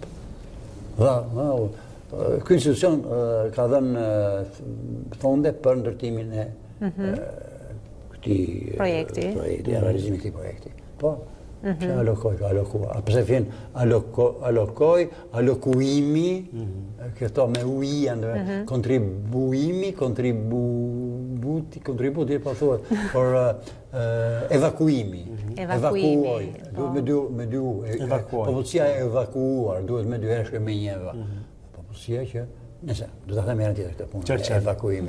Ata më shnim. Por pra allokim fondesh, këta e dëgjojmë vazhdimisht. Që mund të ishte dhënie fondesh. Duket sikur e përdor këtë fjalë, sikur jep më tepër rëndësi gjestit të veprimit që është bërë apo. Shiko, ndoshta një fjalë tjetër sepse ka një nuancë atë që allokimi i fondeve ka të bëjë me ndarjen e këtyre fondeve veçantë, por duhet nën kupton që ka të zëra të tjerë. Dhe është përzgjedhur kjo. Është caktimi i fondeve. Ka garanti subvencion, ishte subvencione hojë. Fjala caktimi i këtyre fondeve mund të ishte diçka që pra që tregon drejtimin e tyre për një. Okej, shumë mirë. Po, dhe pesta? Po, dhe pesta dhe e fundit është fjala kaq shumë e përdorur dhe keq e përdorur keq, fjala sens. E kemi përmendur fillim fare më shumë, folim diçka. Pra nuk bën sens. Tani kemi fjallën shqipe kuptim. Po. Shembujt ku fjala kuptim më njanohet padrejtisht, kjo s'ka sens, kjo nuk bën sens, s'bën sens. Çfarë thotë s'bën sens? Nuk ka kuptim. Është më natyrshëm të thosh kjo s'ka kuptim. Kjo s'bën sens. Është pa sens, themi ne. Domethënë se themi është pa kuptim. Është absurde, është pa kuptim. Nuk ka kuptim. Po etj. Këtë unë jam fajtor. Kuptimi i parë i fjalës fjala kuptim zëvendësohet në sens. Në kuptimin që ilustruan fjalit që thamë. Tani kemi, kur themi, ai nuk ka sensin e humorit. duhet panë fjallor shqip, këto mishët e mdhej. Të vetat kërkon është ndjenjë, ai nuk ka ndjenjë në humorit. Ndjenjë në humorit. Shqisën të ndisa. Shqisën, bashkë sensi, është prapër shpërkthim. Në subkonsciencën tënde është përkthim nga fjala 5 shqisat. Sensi. Që është prapë senset. Po, është sensa. Kështu që ai s'ka sensin në humorit, do të thojë ai nuk e ka ndjenjën në humorit. Ai s'di ç'është humori. Por ka plot mënyra për ta thënë një gjë. Natyrshëm. Ai di ç'është humori me këmbën humorit. Ai nuk di ç'është. Ne përdorim, po, fjala sens, domethënë në kuptimin e kuptimit, por edhe në kuptimin e ndjesisë. Se ne themi sensor, nuk themi ndjesor. Për shembull, që do të ishte po sistem teknik. Sensorët po ka hyrë, edhe Franiçja ka marrë sensorët. Po, sistem teknik, kur janë terma teknike unë e kuptoj. Po jo term teknik deri ato sa thua që memoria ka në psikologji nuk është kujtesa, më shumë ka thënë dikur një. Kem përmendur fjalën memoria. Memoria është kujtesa, pse mos themi kujtesa një kompjuteri? Kujtesa është shumë mirë, pse nuk shkon kjo? Se në psikologji nuk shkon fjala kujtesë, shkon fjala memoria. Nuk shumë ndoshta në këtë aspekt. Mbasi e ke përdor 15 herë shkon? Po, se mësoj desh. Mësoj desh, e gjitha është reagimi i parë, është mos po, e kam dhënë të vetë, mësoj veshi. Dikur thuaj prodhime bujqësore, prodhime industriale. Tani thuhet produkte. Nuk thuhet më prodhime, thuhet produkte, ndërsa tem teknik thuhet produksion i studios nuk e di kinematografike, thuhet produksion, po mund thuhet shumë mirë prodhimi, mund thuhet shumë mirë. Tani duket gati fanatishme të thuash fjalën shqipe. Se është rrallë vesh. Tingëllon e huaj fjala shqipe është shpeshherë. Fjala e fundit, ne i bëm këto 5 fjala për që kishit menduar, sepse më vijnë shumë nga kolegë gazetarë, do ta dini këtë. Po. Faluni në telefoni, merrni telefon, ka që marrë për fjalë. Ju merrni, janë pa për to. Profesori ka një fjalor sinonimik që mund ta gjeni në. Unë e kam blerë për vete, ju rekomandoj që gjithëve që ta kenë në shtëpi, sepse puna e profesorit është atje pra. Jemi bashkë autor. Po, natyrisht, po ju jeni njëri prej tyre. Sigurisht. Dhe duke qenë se ju kemi në studio, shumë kolegë gazetarë zëmos u ta dysjenen më çojnë mesazhe dhe më thon pyete profesorin për këtë, po kjo. Dhe për shembull, gazetarja e politikës Merita Hakle po më pyete pak profesorin si ta zvendësojnë fjalën perceptim. Domethënë jo thjesht të krijosh idenë, po perceptim. Atëre, këto janë fjalorit, është term gati teknik. Perceptimi që ka marrë më vonë, ka marrë më vonë në kuptim është përgjithësuar. Perceptimi është mënyra se si e shohim diçka, dhe marrja e diçkaje. Percevoir frëngjisht është kap me shënë. Kap. Tingullin, për tinguit për këto në fillim fare. Thuhet ka të bëjë me filtrat e tu gjithashtu se si ti e filtron një informacion të jashtëm dhe pastaj i jep kuptim asaj së brendshme. Perceptimi me anë të parit, me anë të syve, me anë të veshme, ka hyrë perceptim. Unë nuk kam zgjidhje, duhet të mlidhen, duhet të hynë fjalë tuaja, se mos kalim në ekstremin tjetër. Do hynë fjalë, kur themi nuk e di, duodeni është tem teknik, s'mo të shiu. U përbëj një përpjekje për të në duodeni, 12 gishtori. Në rastin e perceptimit, me që unë mbaj mend, është një kapitull në vete në komunikim, perceptimi, dhe nuk ka një sinonim eksaktësisht sepse përkufizohet qartë që perceptimi është një term shumë teknik, sidomos në përdorimin mediatik të kësaj fjale dhe ndoshta është ashtu si historime që është. Ndoshta do të parë në kontekst. Duhet për ta thënë ndryshe. Këtu, nëse duam të jemi të kuptueshëm dhe natyrshëm, duke kur flasim ose shkruajmë shqip, ka mënyrë, për shembull, unë e perceptoj kështu këtë gjë. Unë e shoh kështu. Është thjesht unë kështu e shoh. Unë kështu e kuptoj, e shoh. Unë kështu e interpretoj, se ka ju fjallë interpretoj. Unë kështu e analizoj. Ka plot mënyra për të qenë natyrshëm gjuhën tonë. Edhe në anglisht, studentit të komunikimit, fjala perceptim i zbërthehet në kuptimin e saj, që çfarë do të perceptohet diçka sepse është tepër do të parë si përdoret. E detajuar. Mirë, shumë mirë. Ndërkohë, nëse keni dëshirë, ne mund ta bëjmë këtë gjë. Ne kemi faqen tonë në Facebook në të A2CNN dhe nëse keni dëshirë ndonjë fjalë që nuk e gjeni do si ta zvendësoni, na pyesni sepse të nukuar me. Dhe një pyetje të martën që vjen. Po, do të ishte keq, po. Për të bërë gati do t'ju japim mundësi. Nuk ishte lançimi i një rubrike të re. Fillimi i një rubrike. Fillimi, ja. Gjete. Në ndihmoj ta gjej, në fakt. Shumë mirë. Ju do të keni mundësi që të komunikoni drejt për drejt me profesorin dhe ta pyesni atë, ndër të tjera për te fjalëve që ai na ofron këtu në emisionin tonë. Faleminderit shumë. Është kënaqësi. Është bukur kur e nis ditën me ju, vërtet. Ku që thoni? Okej, shumë mirë. Atëre linja e regjisë dhe më pas do të jemi me Erion Dushi me rrjetet sociale, do të flasim paksa për këtë fenomenin e fundit tani më që në krye të shtetit po zgjidhen personazhe televiziv. Tjetër njëri interesant në bashkëpunën në studio. Dita Jonë do të jetë me ne për të folur pak mbi aktualitetin politik në vend, po edhe në Ukrainë me gjithë këtë ndodhi interesante atje me komikun tani më president të vendit. Themi pas pak me të gjitha këto, kemi edhe sportin, kemi sërish motin, pra kemi shumë gjëra tjera për të. Tani kalendari. Kalendari tani, po, data 24. 1184 para Krishtit. Kjo datë kujtohet si dita e rënies së Trojës. 1877. Rusia i shpalli luftë perandorisë osmane duke shënuar kështu fillimin e luftës ruso-turke. 1887. Trupat e fundit federale të vendosura në jug u larguan nga New Orleans në shtetin Louisiana. Kjo shënonte fundin e një epoke të quajtur epoka e rindërtimit, e cila kishte filluar pas luftës civile. 1951 krijohen forcat ajrore shqiptare. 1981 presidenti Ronald Reagan hoqi embargon 15 muajshe të grurit që Shtetet e Bashkuara i kishin vënë Bashkimit Sovjetik. Presidenti Reagan e kishte vënë embargon për shitjen e grurit dhe disa mallrave të tjera, si reagim dhe e pushtimit të Afganistanit prej Bashkimit Sovjetik në dhjetor të vitit 79. Po ashtu Reagan shkurtoi privilegjet e Bashkimit Sovjetik për të peshkuar në ujërat territoriale të Shteteve të Bashkuara. 2005, kardinali Josef Ratzinger u zgjodh si papa i 265 i Kishës Katolike, duke marrë emrin Papa Benedikti XVI. 1942 lindi në New York Barbara Streisand, laureate e 2 çmimeve Oscar, 9 çmime Grammy, 4 çmime Emmy. Barbara Streisand konsiderohet si një nga këngëtarët më të mira të gjitha kohërave. 1957 lindi në Tiranë Bamir Topi, politikan shqiptar dhe ish presidenti i Shqipërisë. 1960 lindi në qytetin e Memaliajt në Tepelen, aktori i humorit Agron Llakaj. 1968 lindi Hashim Thaçi, ai është presidenti 5 i Republikës së Kosovës dhe kryeministri i parë i Kosovës së Pavarur. 1982 lindi Kelly Clarkson, këngëtare amerikane.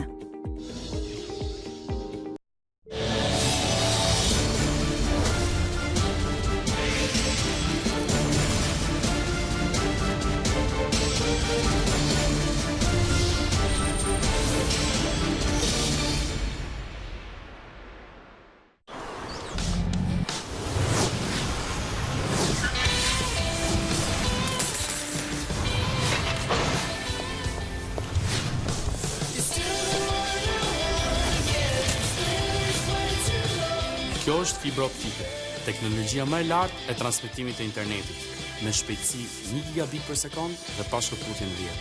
Për herë të parë në Shqipëri, vjen deri në shtëpinë tuaj vetëm nga Digicom. Digicom, roke fibrën.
Është koha tani për të parë edhe rrjetet sociale, zonja zotrinj Eron Dushi këtu në studio me ne, na ndihmon për të parë disa prej postimeve, me sa shoh filloj me Twitterin e zotit Sander Lesh. E drejt, filloj me Twitterin, pasi ngjarja kryesore le të themi ishte arrestimi i antarit të 5 të bandës së grabitësve në aeroportin e Rinasit për 5.7 milionë euro, sikurse është deklaruar shuma deri tanishme nga bankat e nivelit të dytë, nëpërmjet një statusi në rrjetin social Twitter, ministri i Brendshëm ka dashur të lavdërojë punën e policisë duke shkruar goditja ndaj grupit të grabitësve në Rinas vazhdoni, pesti u mbyll prapa hekurave duke shtrënguar darën afër maksimumit.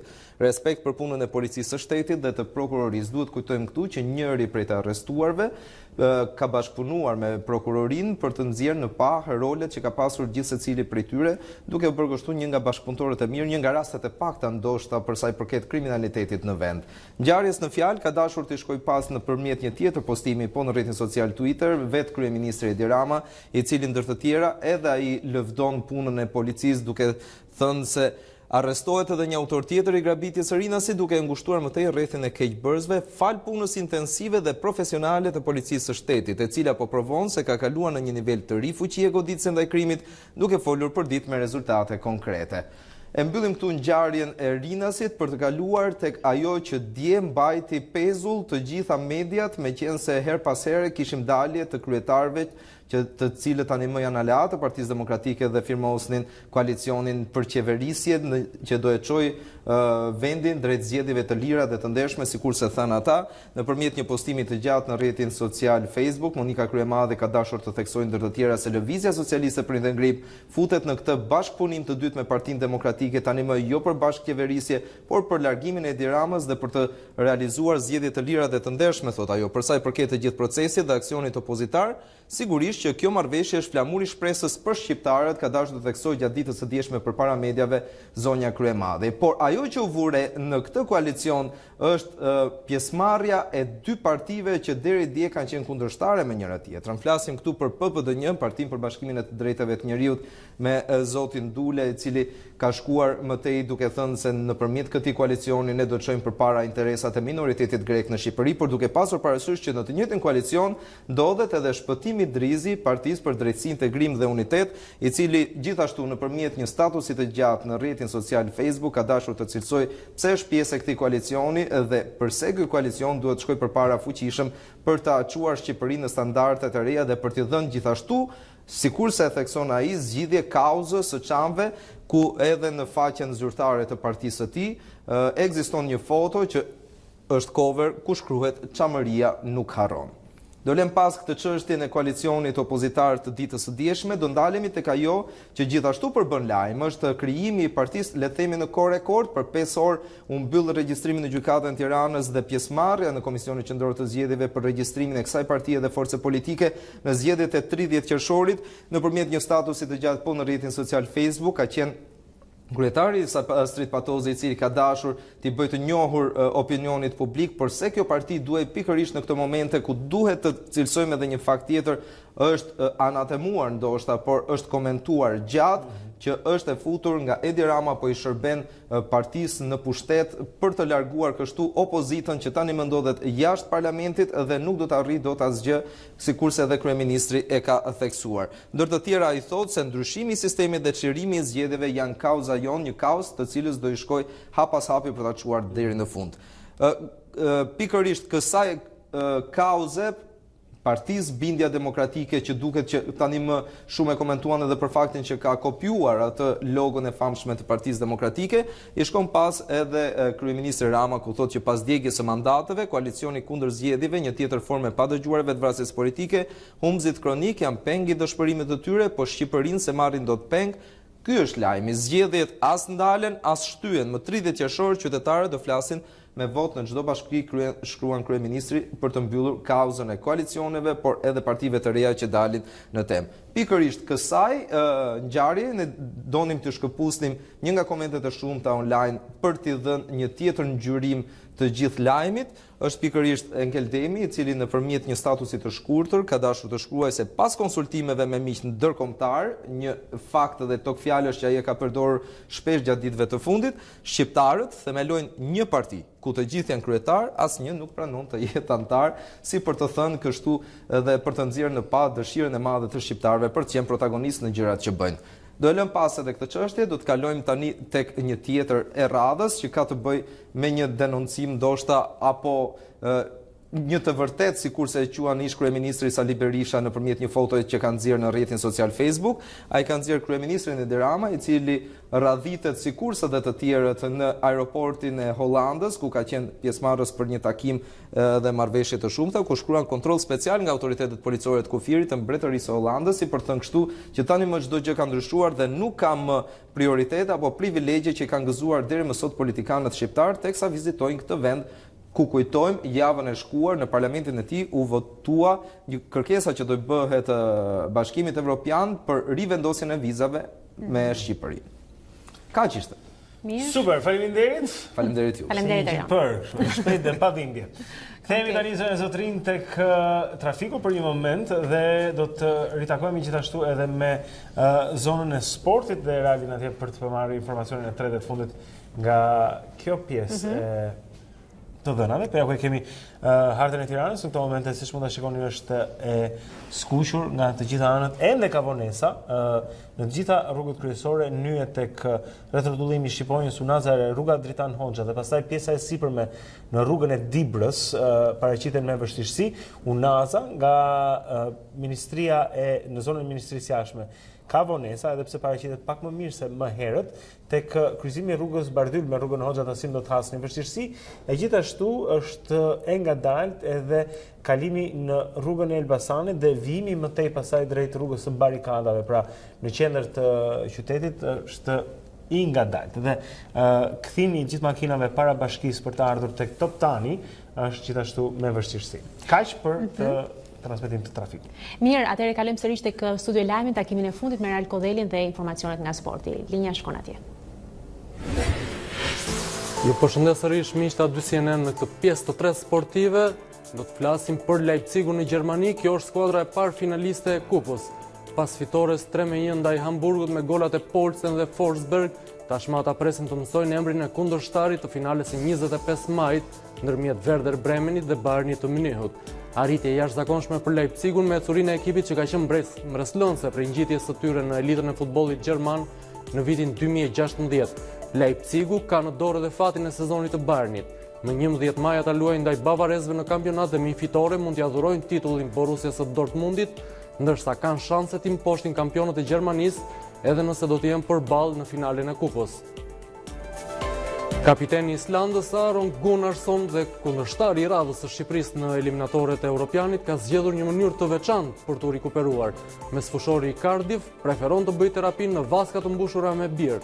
Kjo ndodh sepse ky është edhe biznesi i futbollistit, i cili ia ofron këtë shërbim të veçantë me pijen alkolike, që për ironi ka qenë ndaluar deri në vitin 1989 në Island. Terapia zgjat 25 minuta dhe është praktikisht parajsa e të apasionuarve pas birrës. Nga një yll i futbollit botëror dhe fituesi topit të ardhur në vitin 1995, tashmë në postin e presidentit të Liberisë, por aktualisht George Weah po detyrohet ta ushtrojë detyrën ndaj vendit në shtëpi dhe larg zyrës. Shkak janë bërë 2 gjarprinj të cilët janë gjetur në selinë e Ministrisë së Jashtme, aty ku Weah kryen funksionet e kreut të shtetit. Ish ylli i Milanit u detyrua të punonte nga shtëpia sepse godina u mbyll për dezinfektim. Së bashku me UEA në shtëpinë e presidentit është transferuar edhe stafi i tij i ngushtë i bashkëpunëtorëve. Në moshën 37 vjeçare Javier Saviola po përjeton rininë e dytë. Argentina si me një të kaluar te River Plate, Barcelona, Real Madridi, Sevilla, Malaga apo Benfica po luan në kampionatin e mini futbollit në Andorra, aty ku e mbylli edicionin me 60 gola në 13 ndeshje të luajtura. Me ngjyrat e Sideco FC në kamp, Saviola fitoi titullin e dytë me radhë në turneun e Principatës. Kaq për këtë hapësirë sportive për ditën e sotme, ju falenderoj për vëmendjen. Faleminderit Erard, shumë mirë. Okej, tani do të shikojmë edhe një herë për një të tretin dhe të fundit informacion që ka lidhje me motin brenda Dita Jonë këtu me Tanja Porja. Shikojmë pak se si do situata pra për ditën e sotme në vendin ton, për këtë ta na ndihmon çdo moment. Atëherë, ta janë fjalash për ty. Po në fakt, do bëjmë vetëm një përmbledhje të shkurtër për të gjithë ato që nuk ne kanë ndjekur akoma. Sot ka patur një përmirësim të dukshëm të kushteve të motit në të gjithë territorin shqiptar, sigurisht që ka patur në orët e para të ditës së sotme, që përkojnë me orët e para pas mesnatës, ka patur vranësia më të fuqishme në ekstremin verior të territorit shqiptar, ku ka patur edhe shira por të dobët, ndërkohë pjesa tjetër e territorit ka vijuar me kthjellime dhe vranësia të herpashershme gjatë orëve të para të ditës. Aktualisht deri vonë në mbrëmje moti do të jetë kryesisht i kthjellët në të gjithë territorin shqiptar, ka vranësira kalimtare dhe disi më të dukshme në zonat lindore, ndërkohë sërish në mbrëmje kemi një fuqizim të lehtë të vranësirave, por pa rrezikuar për shire në territorin shqiptar. Temperaturat janë rritur lehtë në mëngjes, rritja do të jetë më e ndjeshme në orët e mesditës së sotme, pasi territori shqiptar maksimumi që do shënohet në Shqipëri përkondër me maksimumin në rang kontinenti, ku i takon Europës juglindore, pritet që maksimumi sot të shënojë 25-26 gradë Celsius, kjo në ultërsiren perëndimore të Shqipërisë, ndërkohë maksimume nga 17 deri në 20 apo 21 gradë Celsius priten edhe në zonën malore. Theksojmë Kuksin me 20 apo 21 gradë Celsius për ditën e sotme. Duhet të vënë në dukje që parametri erës që gjatë ditës së dieshme dhe kryesisht pas ditë ka qenë problematik në të gjithë territorin shqiptar, ka vijuar mesatar dhe rrallëheri fort gjatë orëve të para të ditës, por duke afruar orëve të mesditës ka një përmirësim të dukshëm, pra dobësim të dukshëm të parametrit të erës, pritet që pjesë më të madhe të ditës sotme era të jetë kryesisht mesatare dhe rrallëhere fort, kjo vetëm në hapësira detare. Ky është informacioni i motit për territorin shqiptar për ditën e sotme. Faleminderit Tanja. Shumë faleminderit. Mirë. Ja ku e morëm këtë informacion të fundit, zotërin, dhe tani vim në atë që është biseda, e cila i ka dhënë, si thua, edhe kumtin ditës sot me temën që kemi hedhur për ju. Pyetja ka qenë cilin personazh të famshëm shqiptar e shihni ju një ditë ndoshta në rolin e një kryeministri, dhe ka pasur përgjigje nga ato semi-seriozet, për shembull si me Adi Krasën, që mund ta shikojnë deri tek ata ku kanë marrë aktor të humorit apo vajza të videoklipeve në mënyrë që tregojnë se kjo mund të ndodhi, por në një nivel absurdi, po them. Dhe ne morëm të shkak duke parë edhe rezultatet e zgjedhjeve në Ukrainë, ku Volodymyr Zelenski zgjidhet. Atje ai është një aktor komik, ka lindur vitin 78 nga prindër ebrejnë, ka studiuar për drejtësi dhe e vetmi angazhim në politikë dhe që të paktën ai ka shpallur përpara atyre që e kanë votuar është që kërkon që Ukraina të hyjë në NATO, të hyjë në BE, por këtë ta bëjnë nëpërmjet një referendumi, nuk kanë mbajtur asnjë tubim elektoral. Thua se as ka të bëj fare me politikën, nuk ka asnjë program mbi të gjitha. E po ja, ky është ai që do të drejtojë sot Ukrainën dhe ka fituar me 73.2% të votave, duke turpëruar në këtë mënyrë Petro Poroshenkon, presidentin e deri më tanishëm të Ukrainës. Për të folur pak në këtë temë kurioze, se si kjo mund të përkthej në realitetin shqiptar, ne kemi Dritan Shanën këtu, ekonomist, analist. Është kënaqësi që të kemi. Tani ta themi sinqerisht. Mirë se ju gjeta një herë. Era parë që kemi emisionin tonë për të vërtetë fundit. Edhe pse ora është e herët, unë jam shumë që zgjohem herët, kështu që s'kam problem. Kjo ka rëndësi të faktit. Edhe tipi jon pra. Nuk ka trafik për të ardhur tek juve sepse udhtohet në këmbë. Kjo është ngjarje shumë e mirë në ndryshim nga televizionet të tjera. Mirë. Atëherë tani si shikon pikërisht këtë? Mund ta quajmë një fenomen sepse na ka bërë përshtypje duke analizuar të paktën arenën ndërkombëtare. Atëherë Zelenskin, pavarësisht se nga i vjen, e ka ndihmuar fort, por shumë fort Poroshenko. Dhe të gjithë tipat si Poroshenko. Është vërtet që vjen nga bota e humorit, është vërtet që ka pasur një ndihmë, një media që liderat e dikurshëm nuk e kanë pas kurrë në ndihmë, është përdorues shumë i fortë i të gjitha mjeteve të reja të komunikimit, pra i flet rinis, i flet të tashmes, në ndryshim nga leadershipi tradicional i Poroshenkos, por që të arrish të marrë 73.2% të votave, më kishte rënë ai 2% që më thonë të drejtën. Atëherë kjo tregon që vota më shumë se sa suport ndaj teje është kundra atij që ishte. Dhe kjo po ndodh në botë, në fakt, me të drejtën. Në Amerikë ndodhi e njëjta gjë, në Europë ka ndodhur e njëjta gjë. Nuk është ngjarje e parë që vjen një komik. Kemi Beppe Grillon në Itali, ti thua që risi hambitur si ka mundësi vendi i Da Vincit, i shumë shkencëtarëve të tjerë, i Dantes, i shkëdëtuar. Çon një humorist, domethënë edhe jo ndonjë humorist shumë të famshëm në Itali, domethënë në qeveri. Po si shpjegohet tani, mos ka të bëjë kjo forca forca e televizionit është vërtet kaq e madhe? U flet më shumë njerëzve, ka impakt kaq të madh, kaq të fortë? Në qoftë se forca e televizionit natyrisht që është shumë e madhe, domethënë mediumi është i kudogjendshëm tani. Sot bota mendon me titra.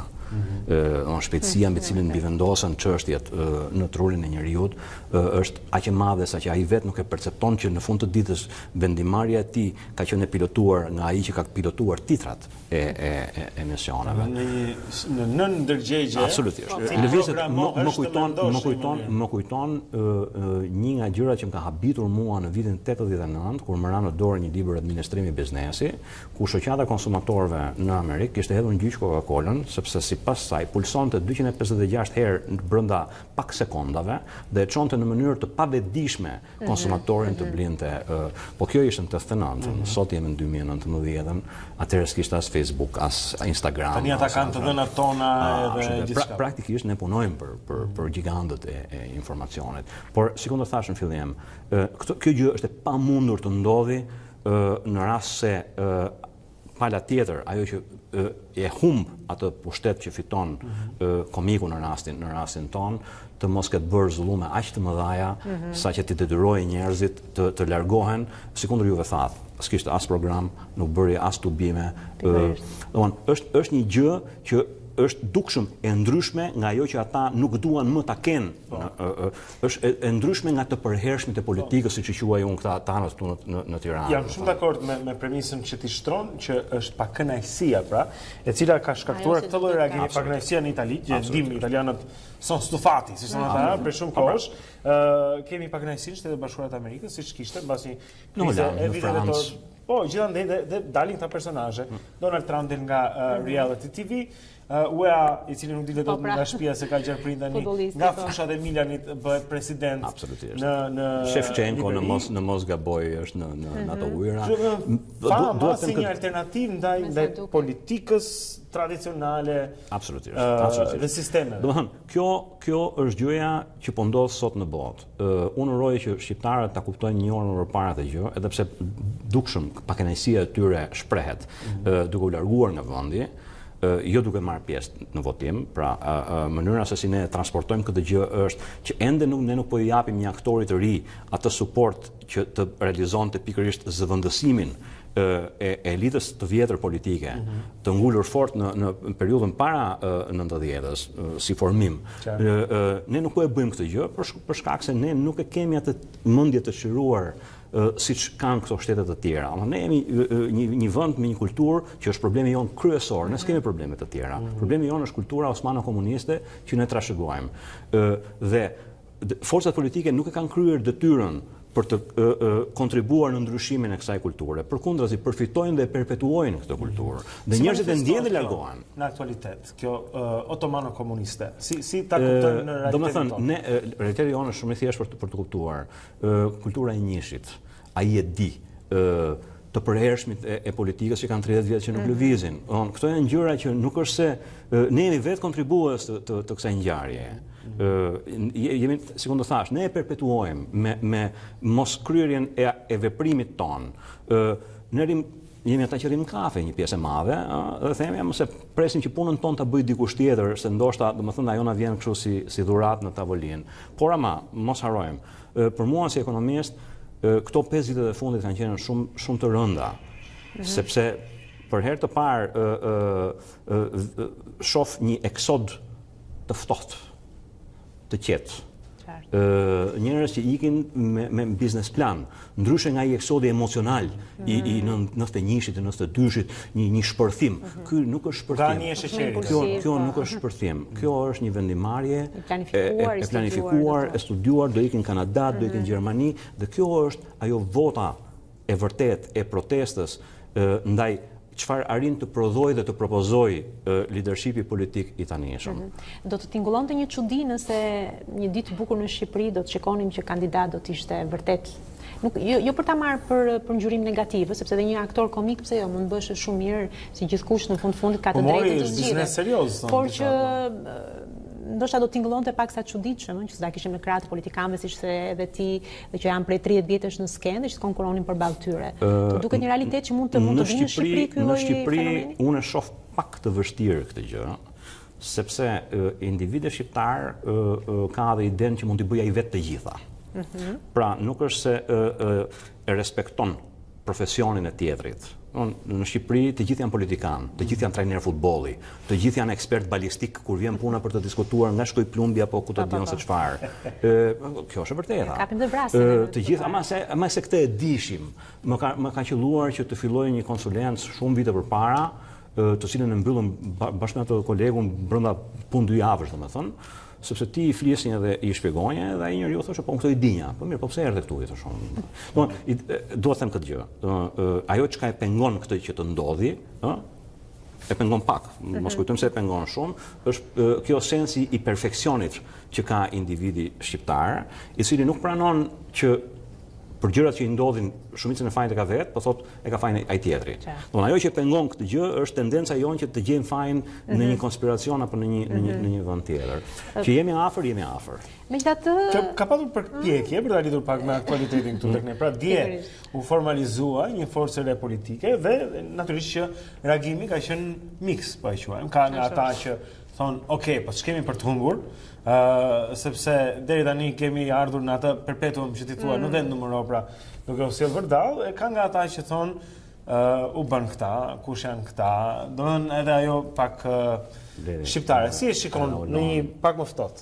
Unë jam një njeri që kam dalë në rrugë me një paqartësi totale se çdo ndodhte me mua në datën 9 dhjetor 1990 për pluralizëm politik. Kështu që çdo forcë politike që krijohet në këtë frym mos më krijon asnjë lloj problemi, përkundrazi e përshëndes.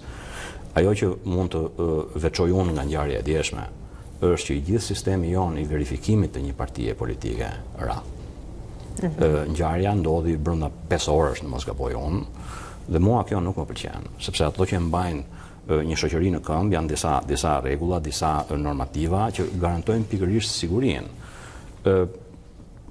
Thënë këtë nuk më shkakton absolutisht asnjë lloj problemi, sepse sot që flasim, neve kemi një parti për 22.000 banor.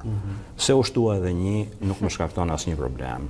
Njerëzit janë të lirë të ushtrojnë të drejtën e tyre për politik, për të luajtur bixhoz, për të bërë tifozdik, për të qenë profesionist e më radhë. Nuk më shkakton asnjë problem kjo gjë. Se çfarë efekti do ketë kjo parti në politikën shqiptare, në demokratizimin e jetës të këtij vendi, një nevojë akute e jona. Që kemi të djathtën në radhë parë, mendon si një person që niset nga e djathta.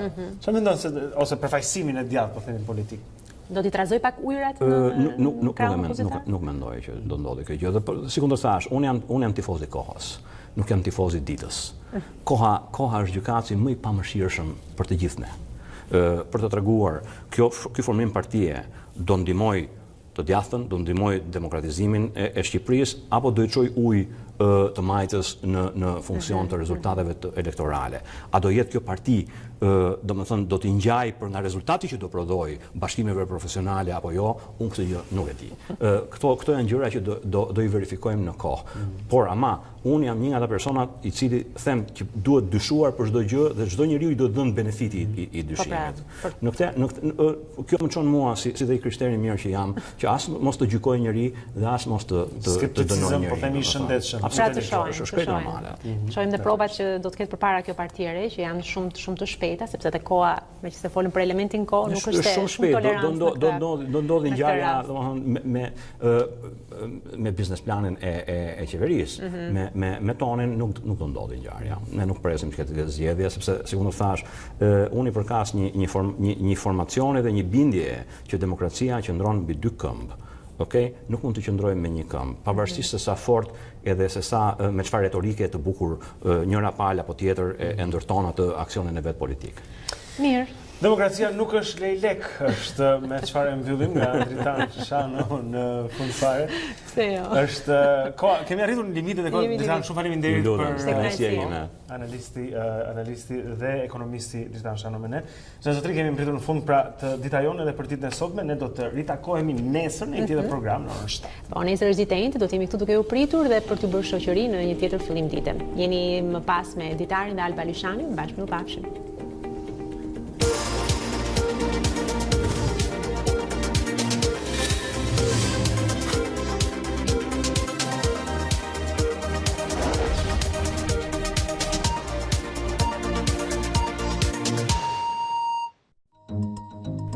Unë jam Aurona Minga. Dhe unë jam Blendi Saleh. Për të parë të gjitha videot e emisionit ton, klikoni subscribe. Regjistroni.